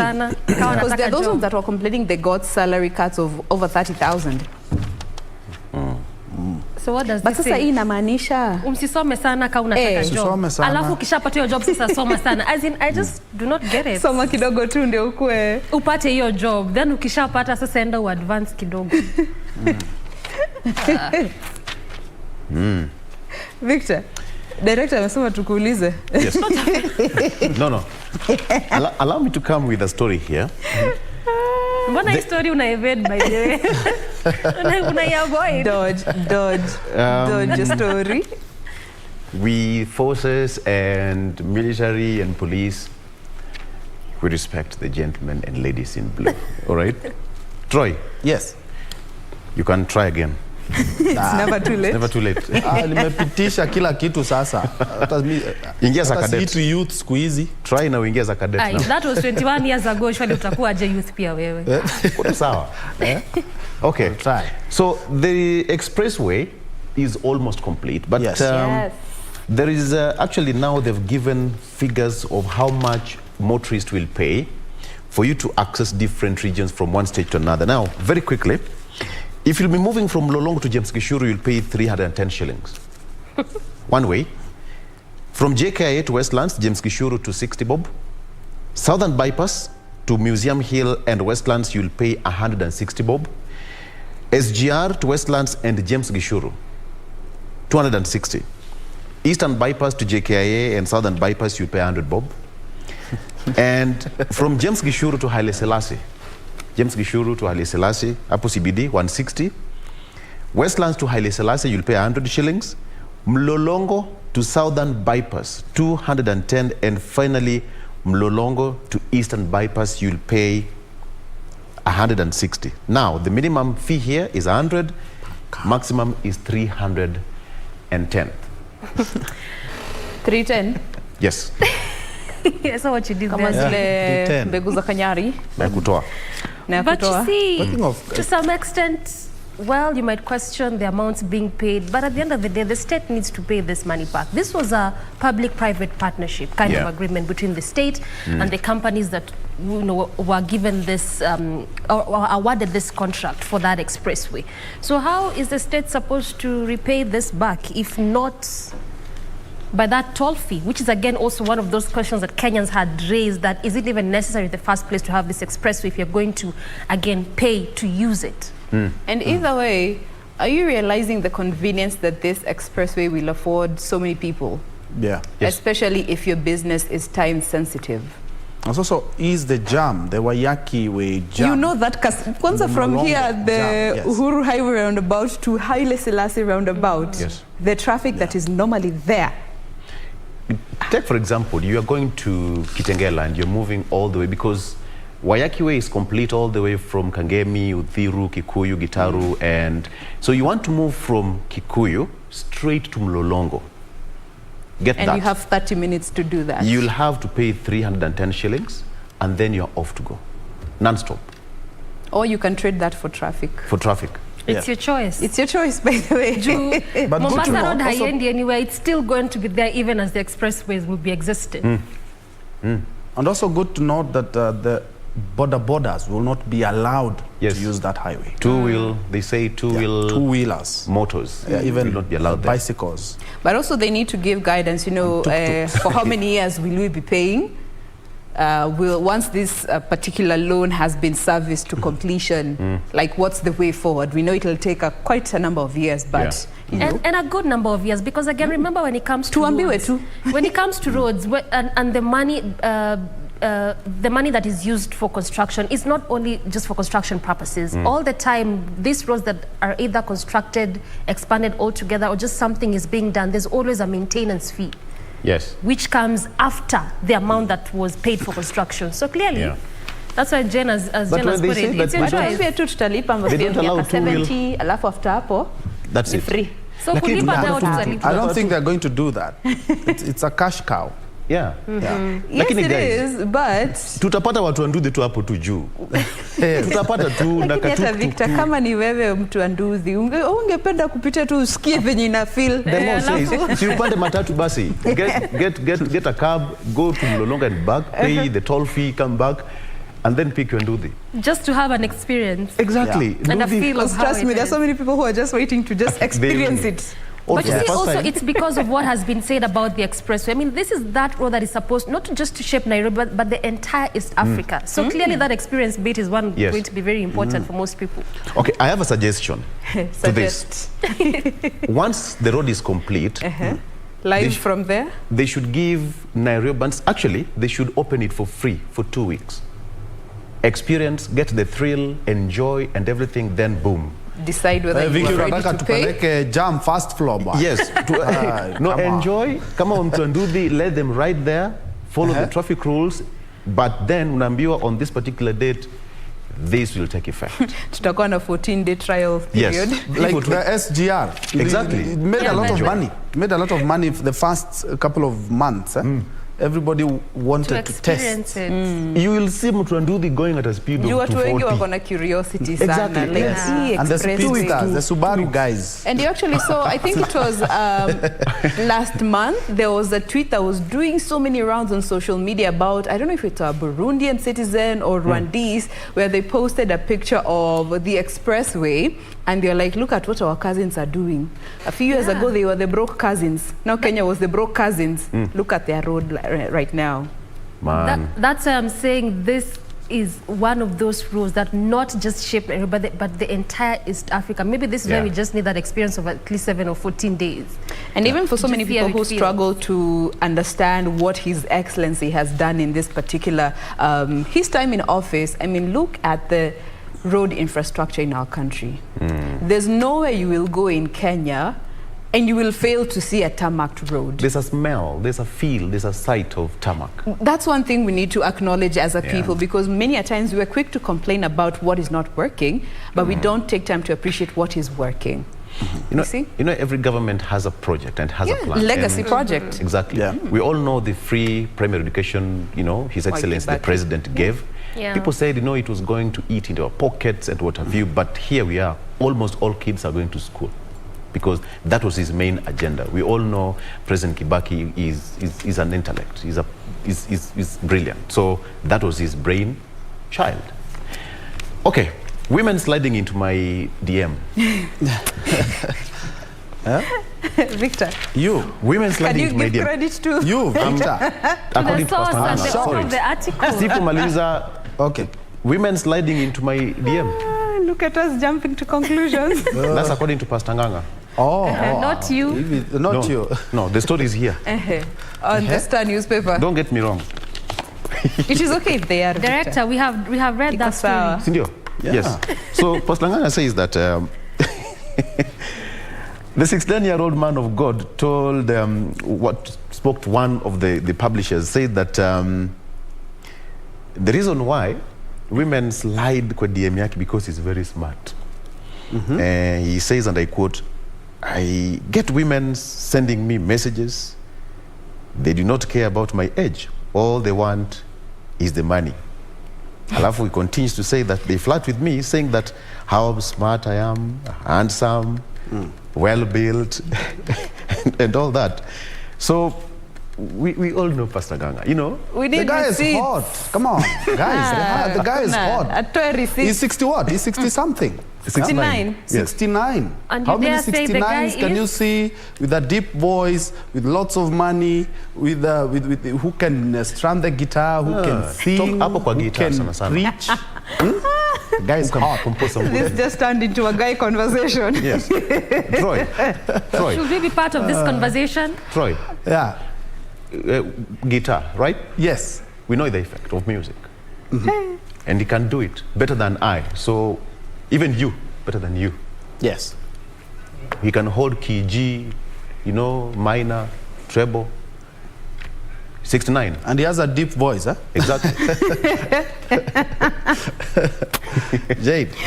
Hey, Troy. Actually, currently he's married to Mercy Murugi, who is in her late 30s. It said that Nganga lost his first wife years ago after she succumbed to illness. Yeah, so yes, but nonetheless, we love Pastor Nganga. He makes our lives man of God, interesting. You know, it's never that serious. He's 69, but he looks like he's 40. And then he's also a comedian. If you have checked his posts, he was quite the center of attention at his daughter's wedding. Yes, the other weekend. Why do I feel like Pastor Nganga has really mastered the art of media, knowing what to say, when to say, how to say it? Inaitwa PR. Master it. The streets will never have a hand over you. All right, now we have to bring to a close this segment. This has been in the headlines, of course. Now we do believe you're better positioned to pick a paper that resonates the best with you, but we want to move on to the next segment, so do stay with us. We'll be right back.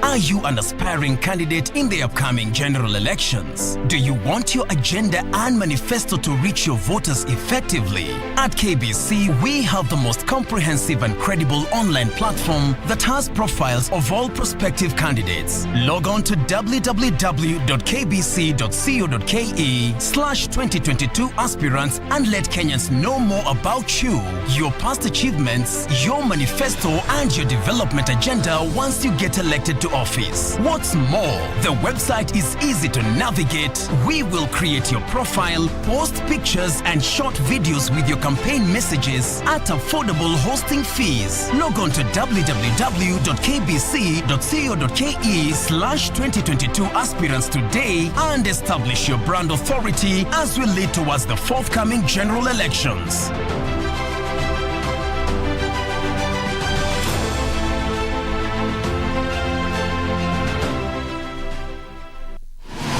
Log on to the KBC website at www.kbc.co.ke to get the latest breaking news, entertainment, sports, politics, lifestyle or business trends from Kenya and around the world. Never miss new episodes from your favorite TV shows, reruns and movies. Just stream online or watch live on your YouTube channel at KBC Channel 1 TV shows. For the day's biggest stories, trustworthy news and family entertainment, log on to KBC Channel 1. Watch what you want anytime, anywhere.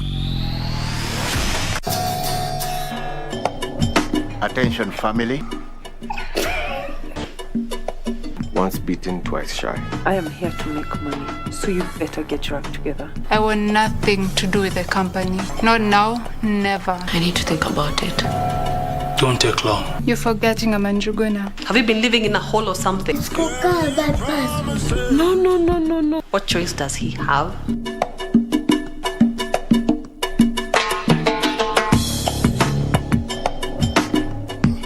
With over 2.4 million operators and a network that covers the entire nation, the Boda Boda subsector has revolutionized transport experience in Kenya. The good, the bad, and the ugly. The Boda Boda story. This Thursday on KBC Channel 1 News. Don't miss the Boda Boda story, a real story of our times.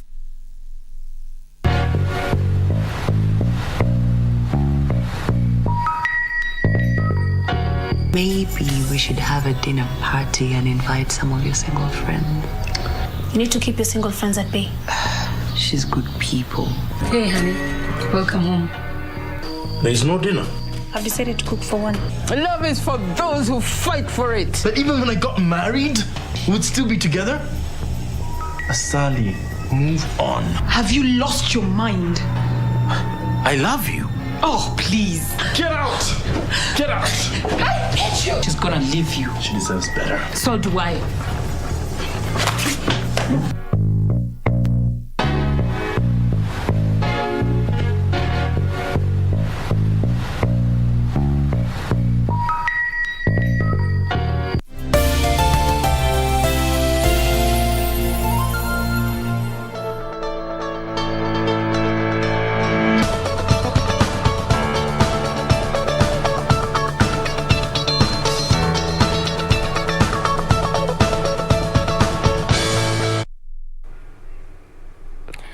(9:09) Limuru and Muthaiga roundabout is our focus this Wednesday morning on matters traffic. So let's quickly go there, try to see how that area is looking like, and perhaps you can begin from the Muthaiga Square. This is as you come to the city center, obviously one of those busy areas as you leave areas around Thika Superhighway. And again, this is simply because we also know that the bus rapid transit system is clearly also taking shape along this particular stretch. So ultimately one of those reasons to be seeing and sporting heavy kind of traffic there, not forgetting the fact that this is just one of those areas that also gets to serve areas or places from the outskirts of Nairobi, just aside from estates along Thika Superhighway, of course, talking about counties such as Kiambu, Meru, Embu, all the way to areas around Kirinyaga there. So clearly one of those busy areas as well as stretches, and also around this area quite a number of businesses, companies, industries, schools as well. So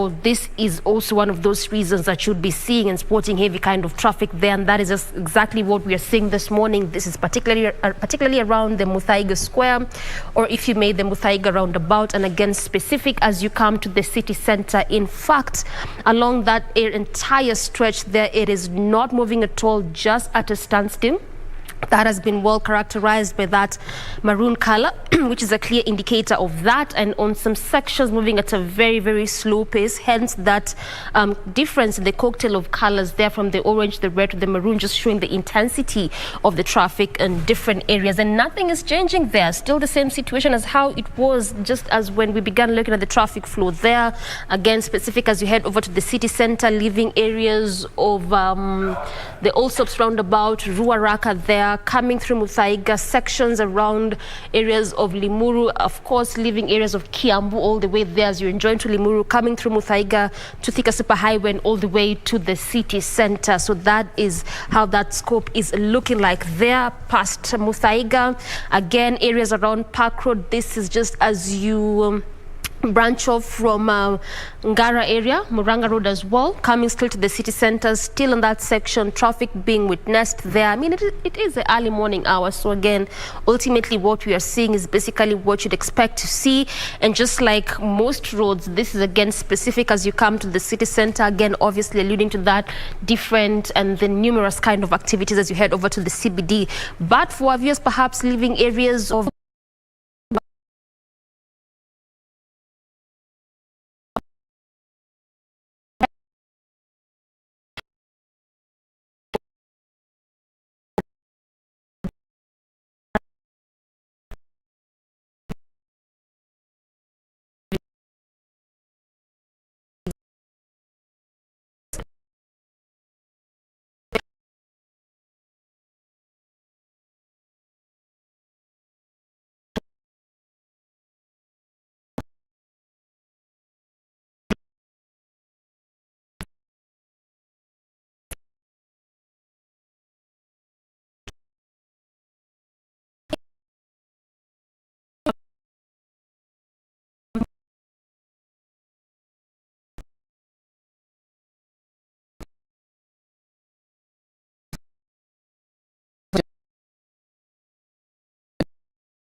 do and start talking about money with kids?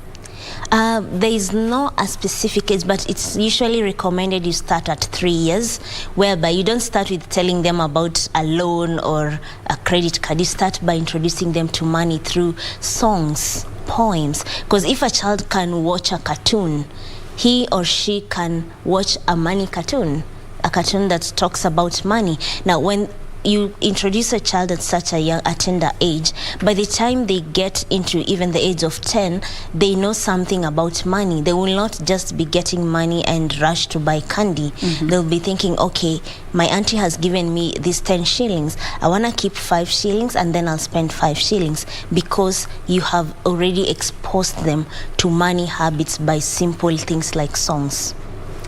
Hey. Simple things like songs at the nursery rhymes. Yeah. It's quite interesting when you bring that up, because for most, and I'm speaking as a parent, you know, thinking of having these money conversations around your children, and especially when they get to an age where 7, 8, 9, when they understand, especially when you tell them we can't get that now, we'll get it later, or why is my birthday not as big as the other one? Looking at also being on the same table with your partner in how you communicate finances with your kids, because we know kids can be very manipulative. Oh, yes. Tell them not today, they go to the other parent. Yes. Having, or rather speaking the same language when it comes to finances with a partner, and especially where kids are involved. How do you recommend parents to go about this? I would recommend parents to have a united front when it comes to money matters. If a kid goes to mommy and mommy tells the kid no, the father should still maintain the no. Now, when it comes to finances, especially to couples, you need to have agreed beforehand. You don't say, okay, we are not on budget, and then mommy says we are on budget. You need to at least have an agreement on that. And then it's always recommended when you're handling finances, especially the basic things like the grocery shopping, include your kids in that. Let them participate. For example, if a kid is 10 years old, you can tell them like, okay, you're going to handle the grocery shopping for this week, and this is the much we are looking to spend. When you involve a kid in such a way, it's very easy to tell them, you know, we don't have money, you remember our budget for this week is like this. So the kid feels I'm part of this. It's not like they feel like, okay, money is for mommy and daddy, mine is to ask and consume.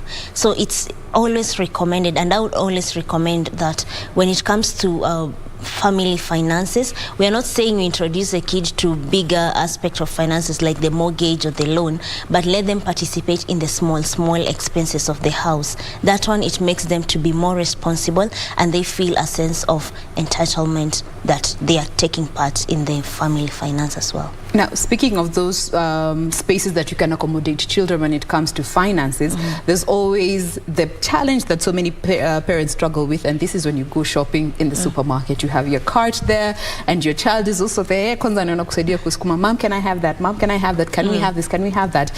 Yes, you can have some of these things, but how would you recommend parents go about this, involving the children in the shopping, in as much as they go about asking for everything, but not constantly and always telling them we don't have money for that, and yet you are picking some other things over there, and they're like, okay, that's for you. I just wanted this, but you keep telling me we don't have money for that. When it goes to shopping, when it goes to shopping, it's always advised that you need to start with a shopping list at home. You have to bring your kid and ask him or her, you know, create your shopping list. We are going for shopping, and this is our household shopping list. Now, when you have both of them, you can bring it on the table, and now you can help the child, because sometimes kids can be super ambitious. They know, okay, today we are going for shopping, I'm going to ask for everything I want. Now, as a parent, it's your role now to guide them in the shopping list and let them know, like, okay, this is your list.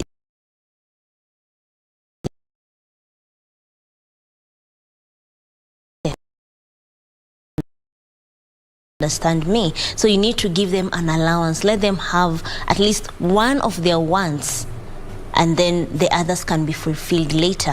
When you do a shopping list and go with it with a child, you are building a discipline in them. this child, when she grows up into adulthood, they will know that for me to go to a supermarket, I need a shopping list, because it's something they have seen you doing and you have made them create theirs. Now, this is where I also have a problem with some parents, where they want to control everything.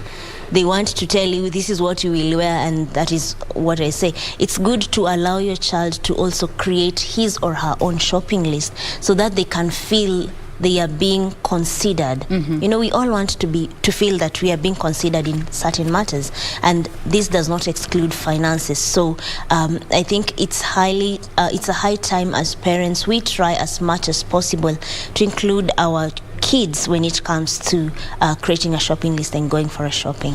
All right.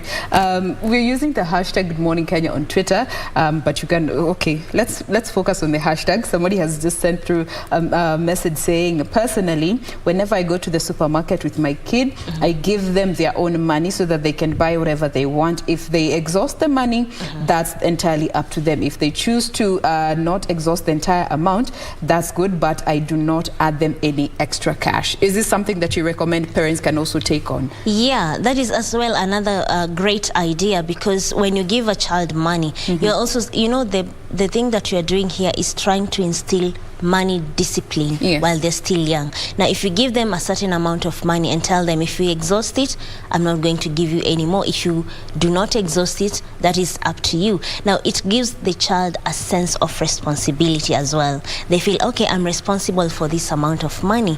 Do that to a child for 5 to 10 years. This child will be super responsible even when they start earning, because most of us, we lack, we know how to earn money, but we lack the discipline of handling that money. Ooh, we lack the discipline. That comes in the aspect of financial literacy. How would you define these two words that are put together, financial literacy?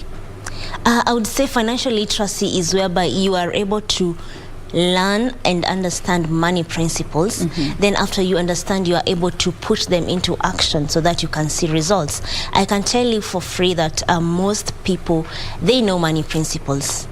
They understand money principles, but the big elephant in the room comes in, they do not put it into action. So they do not get to see the results they desire. And that leads you to someone telling you, why am I not able to achieve my financial goals? I have heard about saving, I know about budgeting. But if you ask them, can I see your budget? Can I see your saving plan? Can I see an investment plan for the next 5 or 3 years? They do not have it. So you find out there's a gap between doing and knowing. Most of us, we know, but we don't do. Most of us, we know, but we don't do. So what then would you say are the basics when it comes to financial literacy? Maybe someone is watching us today and they're like, okay, fine. I want to get into a good relationship with my finances. So what do I need to start by handling? What are those basics? The number one thing we need to focus on is your mindset. Remember, at Financial Wellness Center, we say it's the mindset before the assets. You need to work on your mindset. What do you think about money? How do you feel about money? What are your thoughts towards money? Are you the person who, when you see money, you just feel like it's going to run away from you? Are you someone who thinks highly of money? Are you someone who is positive towards money? Once you work on your mindset, then you can now move on to things like budgeting, because a budget gives your money the direction. It's a roadmap to your financial journey. So you would need to have a budget, and this is where the budget needs to reflect your expenses, your income, as well as your investments. And then after you have had a budget, you can now move to saving. Now, when it comes to saving, before you can start doing the saving thing, you need to answer your question, why am I saving? Don't just save because you saw everyone posting some money on social media saying they've saved for 6 months or 1 year. Ask yourself, why do I need to save? Now, after you've answered the why, now you can go on to save. After you have saved, now move to investing. Now, in between budgeting and saving, I understand you might be having a debt. So you need to know how will you manage this debt. Are you going to, first of all, all focus on repaying it, or you are going to include it in your budgeting plan so that you are able to be able to repay debt at the same time save, and then you can invest. After you've invested, you always say it's good to enjoy your money. You just don't have to be all the time. You have to set something aside for you to have fun with your money. And this is where now most people, they jump budgeting, saving, investing, they go to having fun. Spending. Yes. So you now can spend, and it's always recommended to set aside some money for fun or you enjoying. Don't just be so limited such that the money itself is not really helping you. All work and no play. Yeah, all work and no play. All right. Yes. So that's mindset, budget, save, invest, then play a little. Yes. All right. These are just the basics when it comes to getting started on your financial literacy journey, and that is what this conversation is all about. But we want to take a very quick breather, but we'll be back to look at the other aspects that you need to take into consideration when you are getting into your financial literacy and awareness journey. Stay with us. We'll be right back.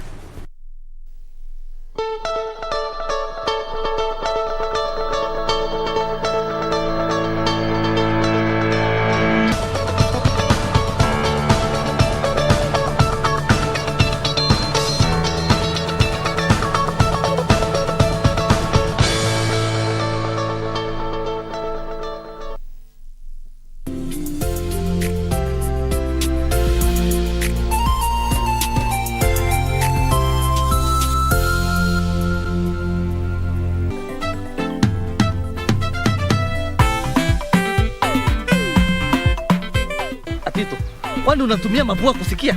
Si nimetoka kukwambia hiyo saa hii tu. Are you sure you did not go extremely out of your way? I mean, you don't even look familiar. This is not your style. Julia, why do you look like you have swallowed a tablespoon of yeast? And why do you look like them can I keep my yeast? Are you hungry? You look angry. You see that Mr. Free? He has been evading me the whole week and my stepfather is on my case. What is your biggest problem? My biggest problem is that Daira Bank. She has broken my family into tiny pieces.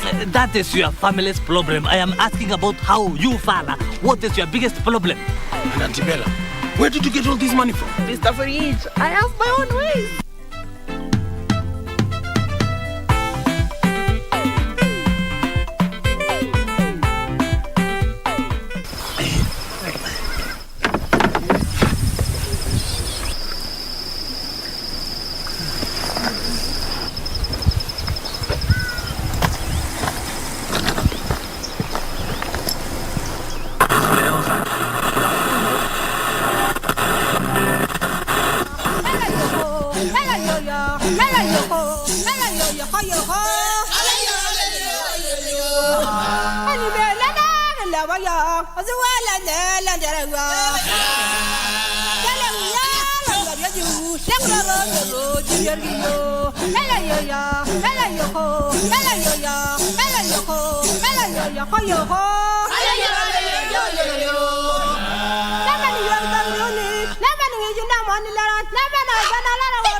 Because we are Dynasty! We accept your challenge, but there's one stipulation. This match is going to be a ladder match. It's the most dangerous, the most deadly style of match in wrestling. I think that it's time that we give Brian Pillman Jr. the chance to shine. I want to give him this opportunity to be in this match. I'll make the Hart family proud, and I'll make my father proud.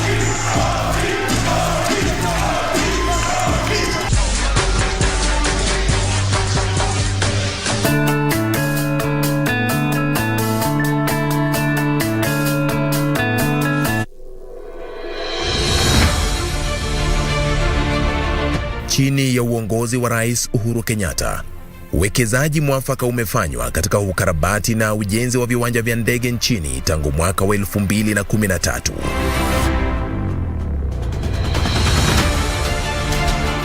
wiki hii kwenye Project 254. Hatutaweza kuinua hali ya maisha ya wananchi wetu bila infrastructure. Other than even Kenya Airports Authority improving on the airport facilities, infrastructure, we are also arriving faster than before. Nataka kushukuru Rais Uhuru Kenyatta kwa kutuletea mradi nzuri kama hii hapa Isiolo, mradi hii wa Isiolo International Airport. Tumepata hapa employment.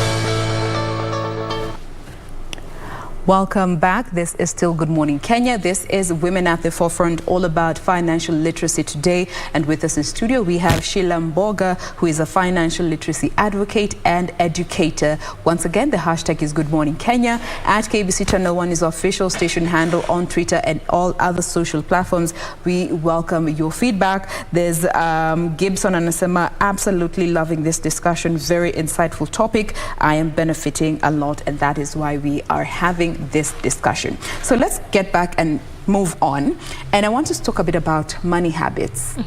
Our individual habits that we have that could either be doing us good or a disservice in relation with money.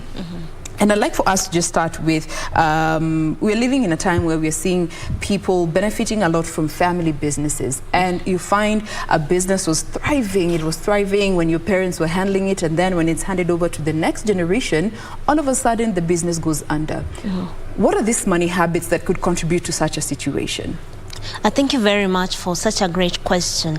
The first thing that leads to such a downward spiral when it comes to handing over businesses from family, it's one thing, they lack mentorship. So you find that a child has been given business, but they were not mentored through that business. The parents were not going with them to the business while they were growing up. So this child is given something, they're like, oh, okay, so I'm supposed to start. So I think that is one key thing that leads to the downward spiral of most family businesses. And then other habits is like we do not learn how to multiply money in business. You know, we've learned about investing for our own selves, but you also need to learn how to multiply the money in your business. Getting profit in business doesn't mean that you have a party the following day. You need to invest that money somewhere so that whenever you see that business is not working well, the returns from the investments will be able to cater for the gap that is being seen in the business. Then another thing is the basic business financial skills like bookkeeping. You find that your parents could have been so keen and detailed when it came to bookkeeping, but this child does not take that seriously. You might think that a balance sheet is just a simple sheet, but it's very important because it's able to capture certain aspects of the business. You are able to know, okay, we are spending, so our expenses are extremely high while our income is lower. What is happening? So you need to get to teach your kids the balance sheet as early as possible, especially if you're looking to hand them over a business. And the other thing is most people, they do not consider taking their customers seriously when the business is handed over to them. Remember, customer loyalty is very key to business growth. Now, if, for example, your parents were so good with their customers, they were taking care of them properly, and then you come, you're given the business, you're like, the customers will still come. You need to keep on building that loyalty. Remember, a satisfied customer is a walking advertisement, more than the advert that you will do like a billboard or something. So I tend to find most of the kids that are handed over the business, they tend to forget about customer loyalty. They're not doing activities that will keep the customer glued. And finally, it's sometimes they don't stay at par with market trends.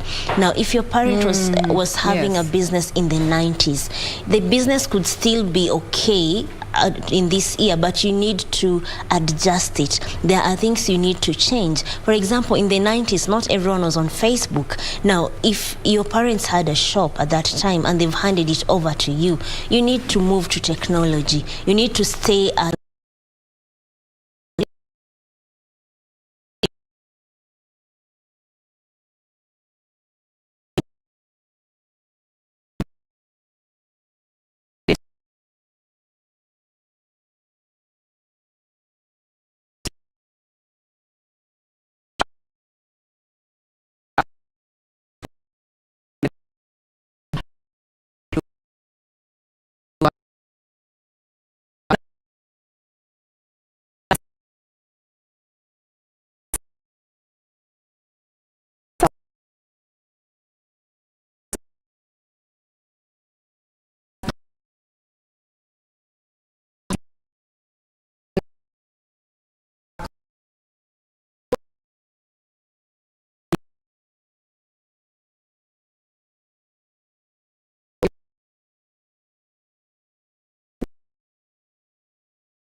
the partners do not know their roles. They think like, okay, it's business. You need to have... We're excited to be doing this together. Exactly. So you think like we don't need to describe what is my role in case of if anything happens to my partner. What will I do? How will we take this forward? So it's important to have an agreement first. Then the second thing you need to have in a business partnership is honesty and integrity.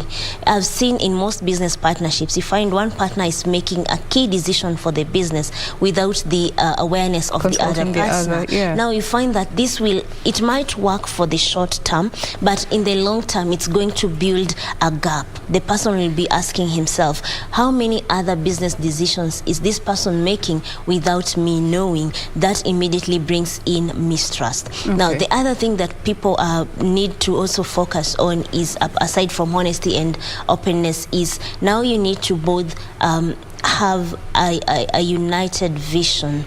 We don't start a business just because we want to fulfill our desires now, but we also need to ask ourselves, in 5 years' time, we are seeing this business grow. What is our vision for the business? Are we going to make it maybe a public limited company? How are we going to do things? And the final thing is, it's important for business partners to also acquire financial education. You might find maybe you're so good at IT and maybe I'm good at sales. Now we are starting a business, we'll create products, but we don't know how to handle money, we have no idea. Then in such an instance, at least get the basic education. Yes, you can hire a financial consultant, but you still need to have some basic, know how the system runs, so that whenever something is happening, you're not left in the dark. You will be knowing, okay, this is how it goes, this is what I should expect. So it's very important for business partners to at least acquire financial education for themselves, even if it's not their line of business. Now, looking at your experience interacting with the different people that you have in this journey of financial literacy and just sharing the education that you have, comparing men and women, who seek out financial literacy more? Do we have men seeking out financial literacy more than women, or women are seeking out this education more than men? I would say women are seeking out more education than men, but I've also seen a growing trend in men becoming vulnerable when it comes to finances. And this is something I applaud men for, because they're now opening up. We've grown up in a society where a man should not say anything. If they are going through something, they should keep quiet. But back to your questions, women are more information seeking.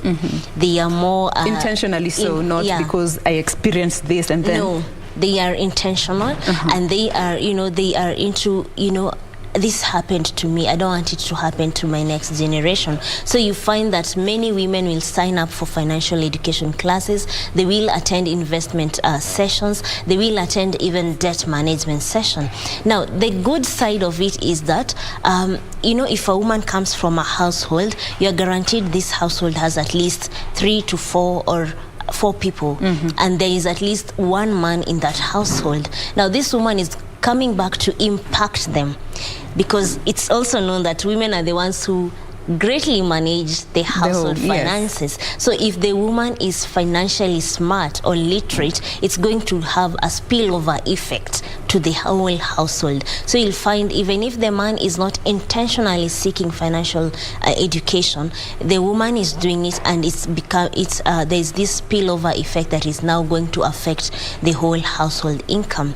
Now, when it comes to men, as I mentioned, they are becoming vulnerable day by day, which is something we are really encouraging, and they're also seeking more information about financial matters, more so in matters of investments and debt management, because that is what really affects them largely. All right. Yeah. Now, I want to go through a list of habits that most people have, and maybe you can tell us if it's a red flag, that means it's bad. If it's a green flag, that means it's good. And white flag, I don't know if it's borderline, could be good. It's a double-edged sword. So you will tell us and you can explain if need be.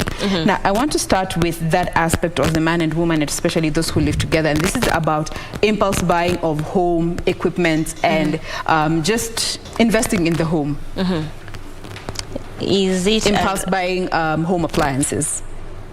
I would say that is white flag, borderline. Because for example, imagine you're buying, let's say, a washing machine because you want to make work at home more efficient, you want to have more time, free time in your household. So you're like, instead of us having to wash clothes or having to call someone to do that, why not invest in a washing machine? Now, buying home appliances it's okay, it's good, because it's going to help you and it's going to give value to the family. However, the problem is impulse buying. Why would you buy 2 washing machines and yet you need one? Now that one becomes, when you're doing it like, and it's not even in your budget, you're just buying it because you saw it on offer, and then that becomes like somehow a red flag. So borderline. Yeah, it's a borderline. White flag. It could be good, it could be bad, depending on your situation. Yes, and I would also add that, impulse buying, it has a very thin line, because it's something that you feel you want at that time, but it's not necessarily what you need. So you've gone to a shop, you've seen a 50% discount, and you're like, oh, okay, I would need this. But when you look at your needs, you'd really need that thing maybe 1 year down the line. Yes. But since it's at 50% discount, you feel like it's an immediate, So that is where we can say impulse buying is in between. All right. Yes. So white flag, double-edged sword, to each their own. All right. Now, number 2, and this I find to be very borderline personally, given the experiences I've had with people, and this is living below your means. That is a red... Is it a red flag? Is it a green flag? Ama iko hapo katikati, because it has its advantages and its disadvantages from your experience. That's a red flag. You need to live within your means, not below your means. Living below your means, it means you are being stingy to even yourself, You're being so stingy that you're earning money to spend, but you're not spending it. You're earning money to make your life more better and comfortable, but you're not doing that. So why is it you are earning money? So I wouldn't recommend people to live below their means. I would say live within your means. And this is where we say be frugal. Live within a financial capacity or lifestyle that you can afford, even when other major changes happen in your life. So for me, that is a red flag. All right. Yes. Now, it's a red flag. Okay. What about paying bills early? That is a green flag, because when you pay your bills early, first thing, you have the peace of mind. You're not rushing the same way someone pays at the last minute. And then we know we have so many things going on in our lives, and you are likely to forget to pay certain bills on time. So when you pay it early, you are able to have that peace of mind and be able to think about other things, including your finances, in a more better way. Now, when you also pay your bills early, sometimes you might get a discount. You never know, because the company might decide to just appreciate you for being on doing things earlier than usual. Now, the other side of it being a green flag, it allows you to have money, not abundance, but your money will have more freedom, because you'll not be having bills running after you. You've already cleared them up. Now you can think of doing other things because you've handled it early. And what if you find yourself, you have paid like 6 months in advance rent, but then you get an emergency that needs a lump sum amount of money, but you have already committed that money elsewhere, and we're living in a time where once paid cannot be refunded. I totally understand that, and this is where the emergency fund aspect comes into play. Smart. Because you see, if you've paid your rent for 6 months, you now have a 6-month allowance to build an emergency fund. You will not be stressing, oh, my rent. Now, what is an emergency fund? Because someone could be watching us and wondering, what is this? An emergency fund is a fund that you set aside that can cater for your expenses for 3 to 6 months. And if you have the financial capacity, you can make it to 1 year. Now, this emergency fund, you need to also put it in a place you can easily access. I've seen quite a number of people, they put an emergency fund in a savings account that you are only allowed to withdraw after 3 years. Now imagine before the 3 years you get an emergency that needs that money. How will you access it? That is why we highly encourage people to put it in a place where it's easily accessible. And someone would be asking, my budget is so tight, like my budget takes all the money that I earn. How can I create an emergency fund? This is where we encourage people to start monetizing their gifts, their skills. You are good at something. Don't just do it for free. Monetize it, and then that money, put it in your emergency fund. Another thing, we all have so many things in our houses that we don't use. Why not declutter at a fee and then pull that money together to create your emergency fund? And finally, you can as well create one by including it in your budget. So every month, maybe you're setting aside 500 bob or 1,000 every month, so saying that this is for my emergency fund. All right. Yes. That's a good idea, because we always say if it's not in my budget, I can't accommodate it. But if you accommodate it in your budget, then there'll always be room for it. Yes. Now, lastly, automating some of these bills. Pesa ikiingia account inajua hii inafaa kurushwa, kwa I need to do that. Is this a green flag or red flag, or it could be a double-edged sword? I would say it's a double green flag, because money is very emotional. I'll give you an example. If right now I give you 1,000 bob, immediately your mind says you have more expenses than that 1,000 bob. Yes. You start feeling like that money is not even enough. Now, when you automate money, if I give you the 1,000 through your bank account, and maybe you've set a goal of saving 200 for every 1,000 bob, you find that you'll get 800 in cash. Already the 200 has been deducted. Now you'll not start thinking that your expenses are beyond 1,000. You'll start thinking your expenses around the 800 and finding ways to supplement if it's more. The expenses are more. So that is where automation is a green flag. We highly encourage people to do it. As well, automation allows you to have money discipline. Trust me, building money discipline is not easy. As I said, money is very emotional, and for some reason, when we have money in our hands, that's when your eyes even open more. You see a nice shoe, and you've been passing that place for a month, but since you didn't have money, it calls you by name, So automation helps you build your financial discipline. You're able to achieve your goals through automation as compared to when you're handling money in cash. All right. Yes. Now, as we bring this conversation to a close, so many people are watching us today, and we have all had our individual experiences with money. Just before the break, we were talking of how, growing up, your parents always made sure that whether they are broke or not, you would never find out. But when you are in that space as a parent or as a grown-up, you're like, how did my parents have a handle over their life? Yeah. So we are 7 kids, we all went to school, we never lacked. So looking at those people that might be in that situation, figuring out their finances, maybe your partner is a spender, you are a saver, najua kuna mtu hapa ameinua mkono, I'm not looking at them. And you have in a situation with someone who's an opposite of you when it comes to finances, your advice to this category of people, there's your camera, talk to them directly. Now, if you're a saver and for example, your partner is a spender, it's good to see each other as a complement. We cannot both be savers. Very rare for both to be savers or both to be spenders.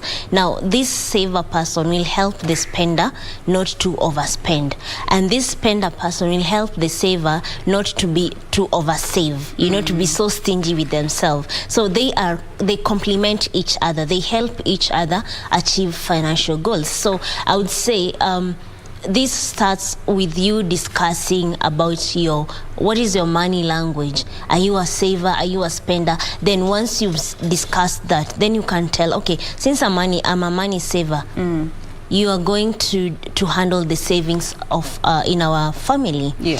Since you are the spender, you're going to handle the purchases in our family. Now, when you define roles like that, it becomes very easy. The saver doesn't feel like, oh, this one has overdone this, or the spender doesn't feel like, oh, this one is making our life harder. It's all about knowing that you complement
We dive into matters entrepreneurship.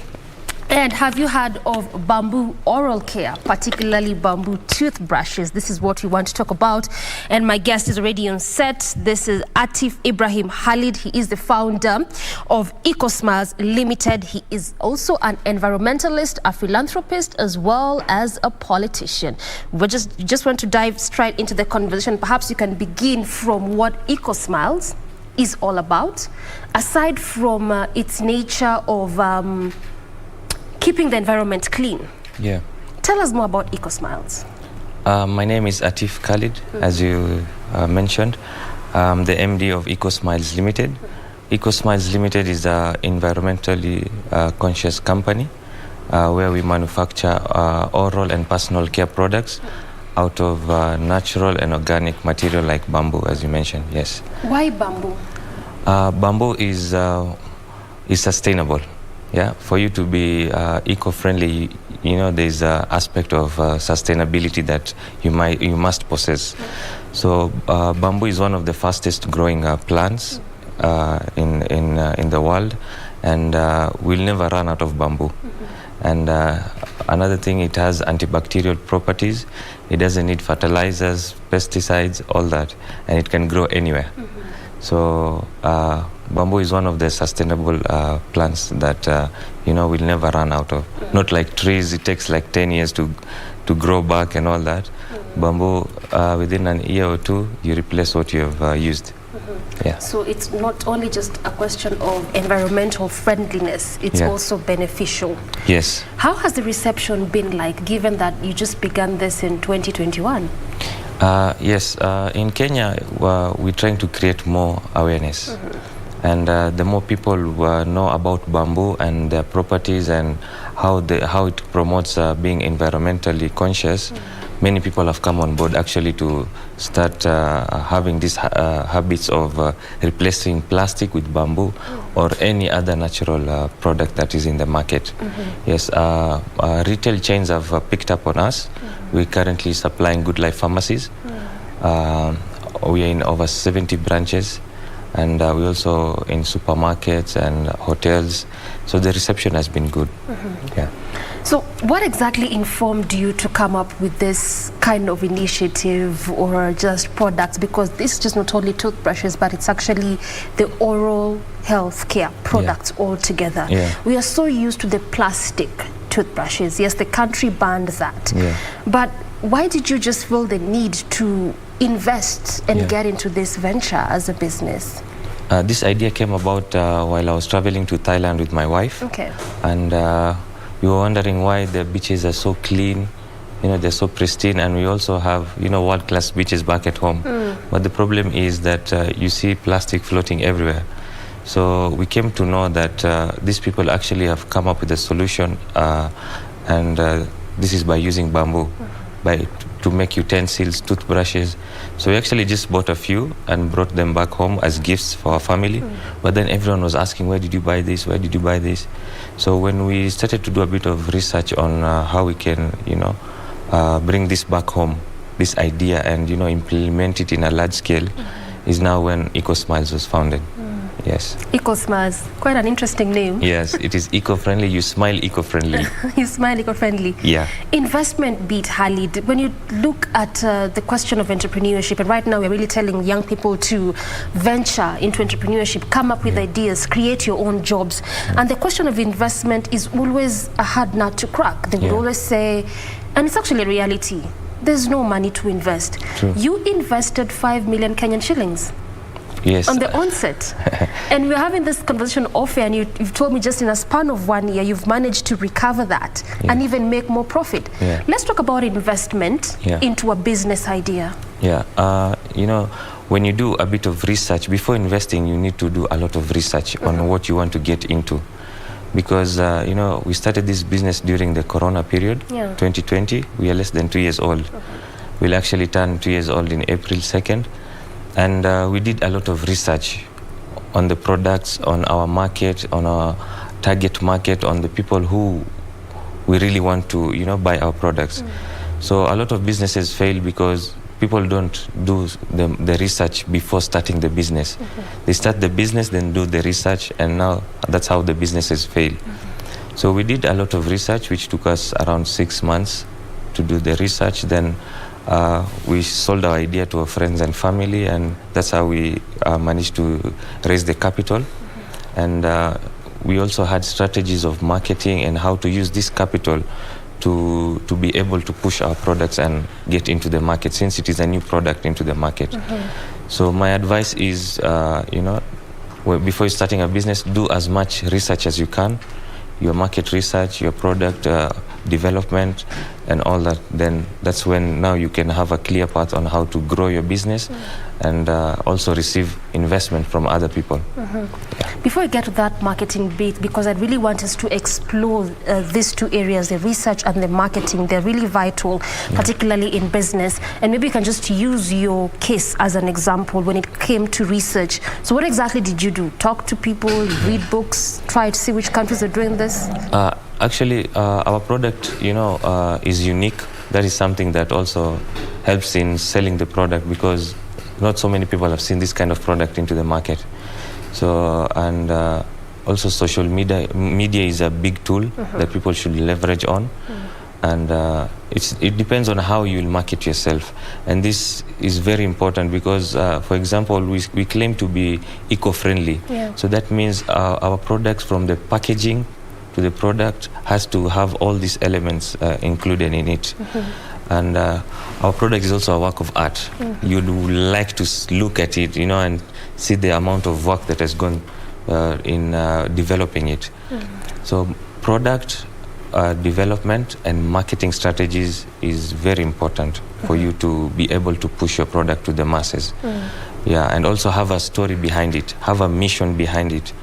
We're not only selling product, but we're also conserving the environment as we do it. That is very important. What is the place of identifying your niche in a business? Look at the problems, and when you have a solution, you have a business. So people should be looking towards not just copying other people, but trying to come up with solutions that might turn up to be businesses in the future. The aspect of marketing, it's easy to say it's very important to use social media, try to talk to friends, look for how you can market your business. Again, case in point, your story, because you'll really largely use that as you try to just unpack and better understand how this goes into place.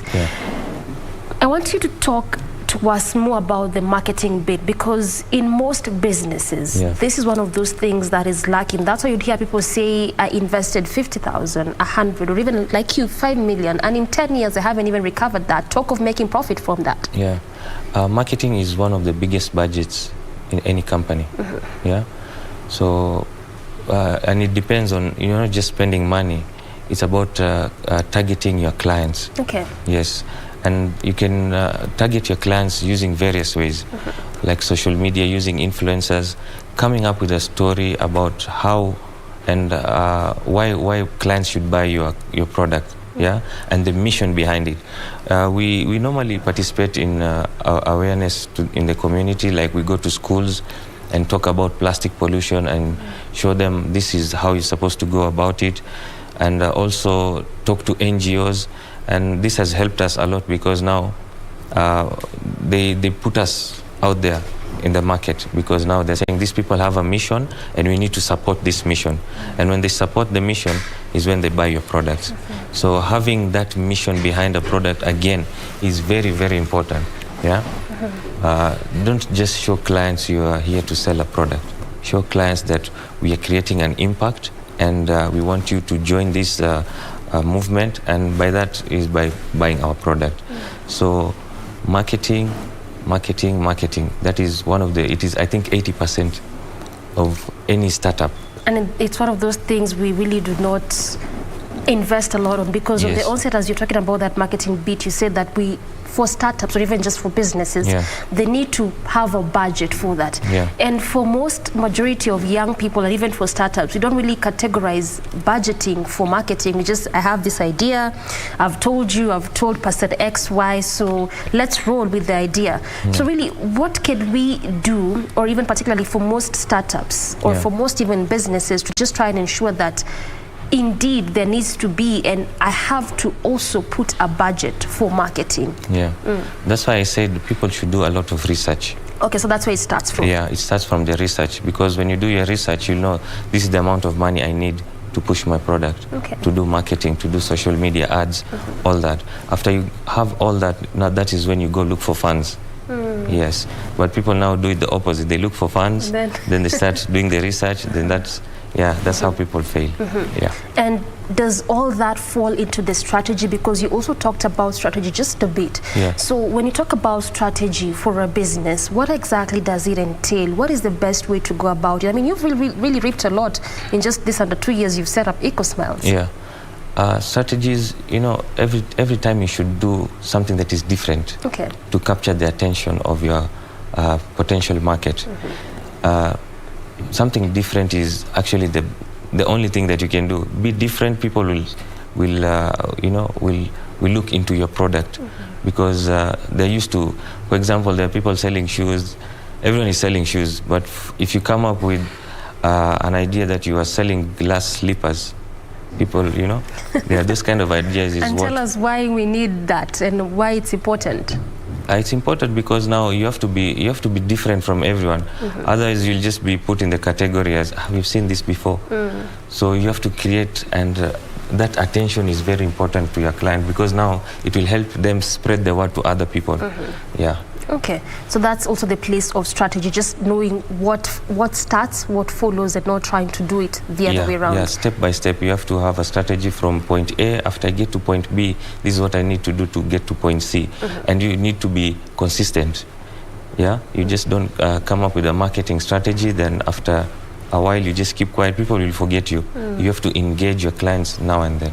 Yeah. What do you think, in your perspective, is one of those leading causes of inconsistency, particularly in businesses? Because that is one of those biggest challenges in most businesses. Today they begin, in the next 3 months you hear them, in the next 6 you don't, in the next 9 they sort of come up. Yeah.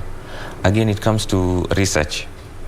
People need to... So research is really important. It is it is the first thing that you're supposed to be thinking, even before product development. Okay. Yeah, because after you do your research, now you'll know that this is the amount of money I need. This is the goal I want to set after 2 months, after 3 months, quarterly, yearly.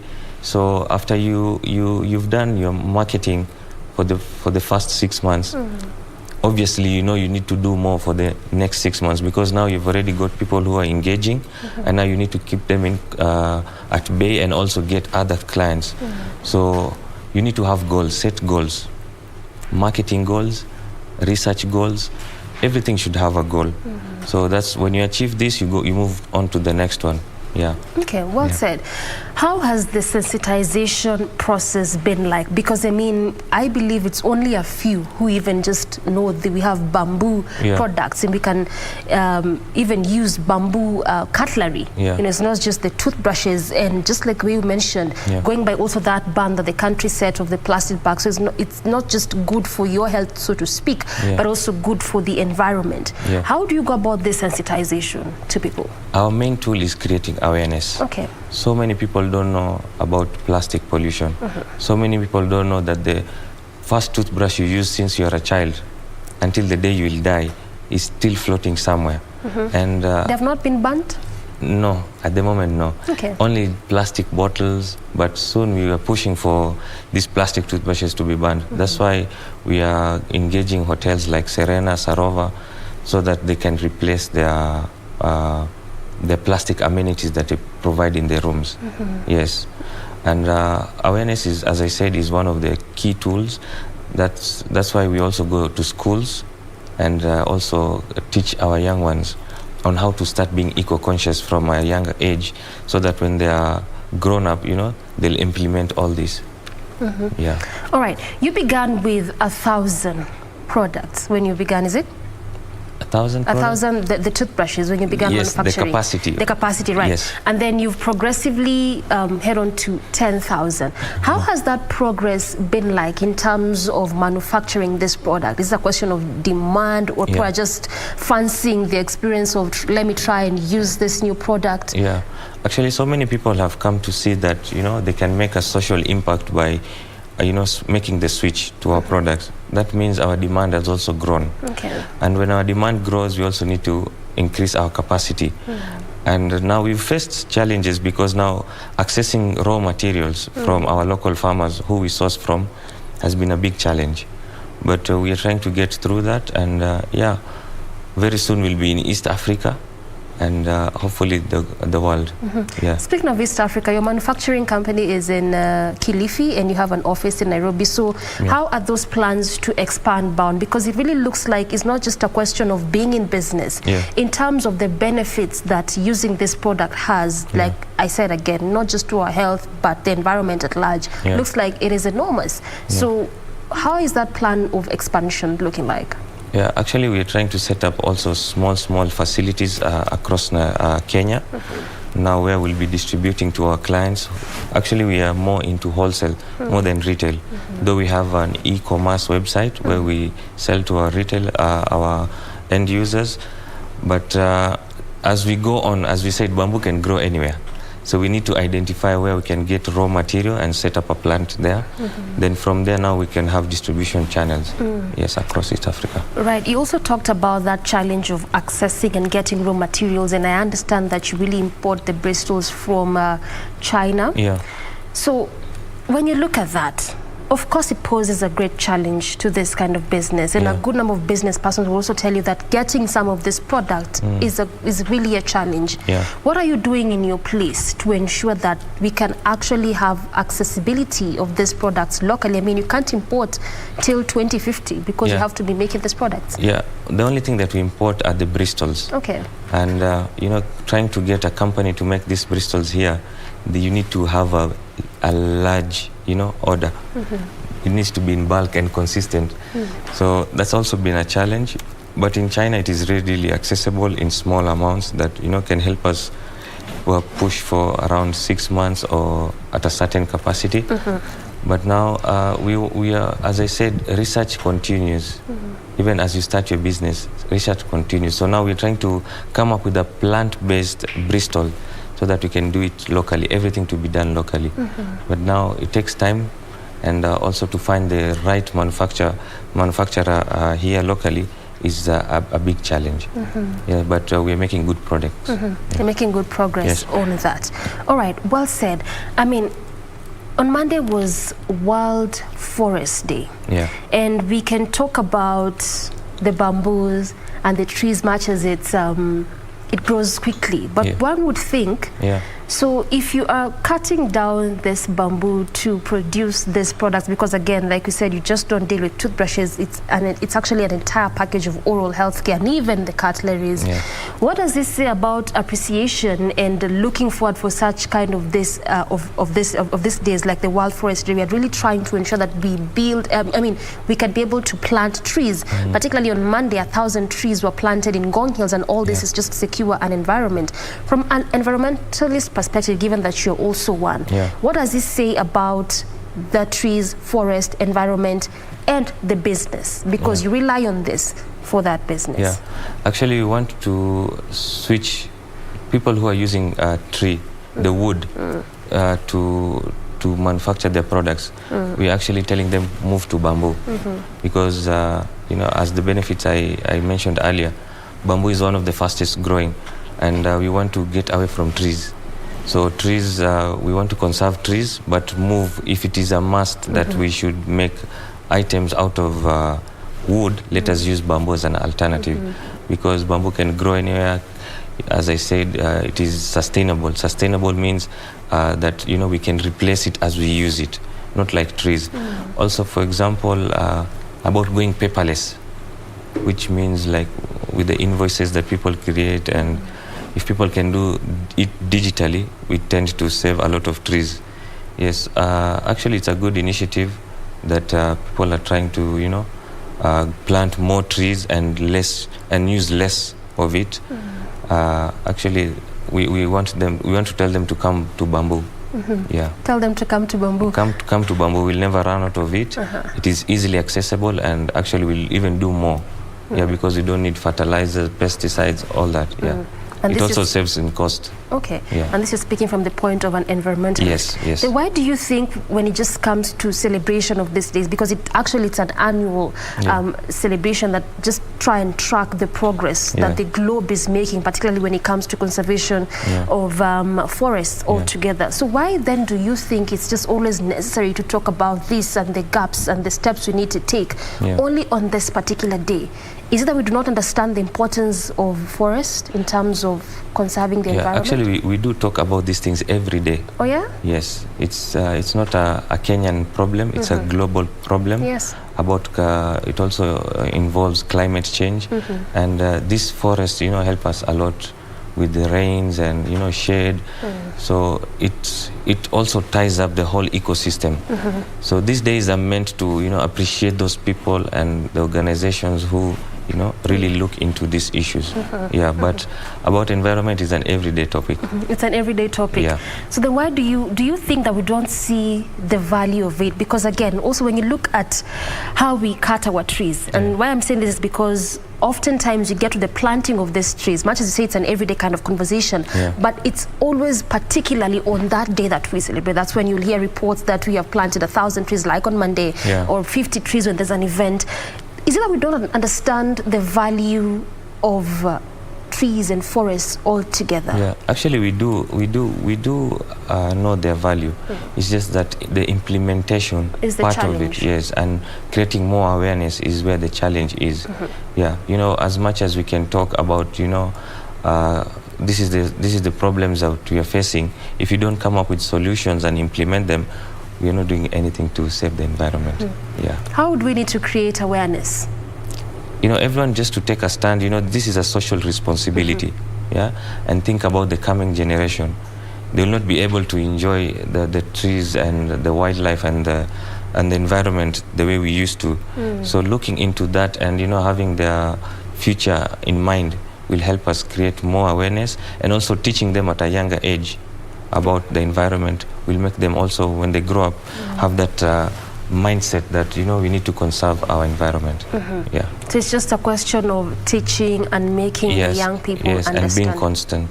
Okay, makes a lot of sense. Now again, still sticking on that bit of being an environmentalist, because we say that you carry many tags, and we'll try and explore all of them even as we go with this conversation. Again, World Water Day was yesterday. Going by those latest reports, it shows that 4 out of 10 Kenyans lack access to clean water and basic sanitation. And about 30% in total, this will actually be one of those greatest challenge globally. I mean, when you look at some of these issues, this is like what, over 50 plus years down the line since we got independence. Why is this an issue? I can say, government infrastructure is very important. The same system that we used 50 years ago is what is still in place. And also, we need to change this. And access to clean water has been a big issue globally, not only in Kenya. We need to harvest water. We need to teach our people how to, conserve the environment and also reap from it, which also includes getting clean water. So the government needs to come through to the people and also create new channels and also teach them how to harvest water and how to do self-cleaning and how to purify their water. So these are systems that are in place but are not working. Yes. Well placed. I mean, a good place to end this conversation. Clearly, there's a lot we could have talked about, but due to the constraint of time, we have to end this conversation here. But I've been speaking to Atif Ibrahim Khalid. He is the founder of EcoSmiles, talking to us about matters oral healthcare and his business altogether, as well as some of those things that we can do, and again from his perspective as an environmentalist, when it comes to water conservation and forest conservation altogether. This is why we bring this conversation to a close this morning. Pave way for Parliament up next.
Badi yuko wapi?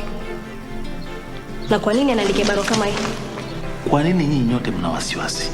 Ni kweli kwamba Badi ni mtu mzima sasa, lakini yeye kuondoka bila kutwaga, uoga ukiingia ukweli hautoroka. Jieleze. Jieleze nini? Sitaki chochote kutoka kwake ama kwako. Si amesema atarudi.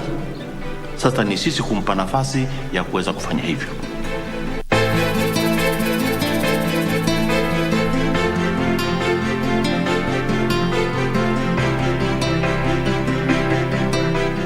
Mundos divididos por una sombra de traición.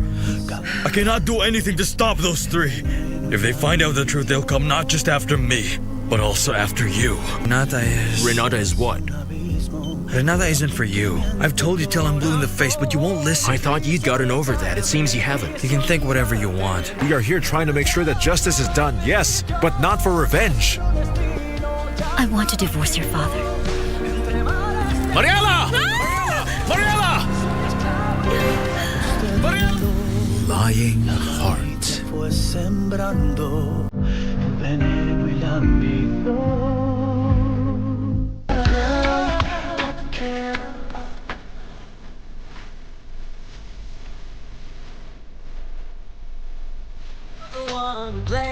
And now I feel like, oh, you're the reason why I'm thinking I don't wanna smoke all the cigarettes no more. Still the one that right, to the one that I feel love, to still the one that won't roll. Cause you only need the light when it's burning low. Only hate the road when you're missing home. Only know you love her when you let her go.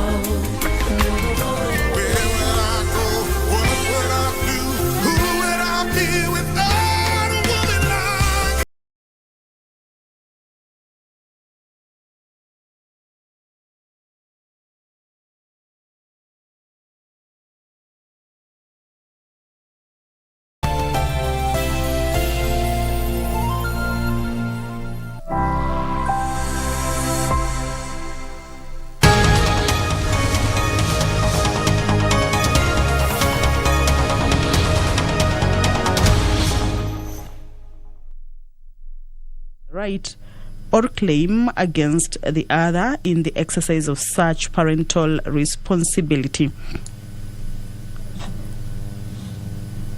The bill amends Section 24 of the Principal Act to make it mandatory for the father and mother of a child born to have parental responsibility of the child, whether the parents were married at the time the child was being born or did not subsequently get married.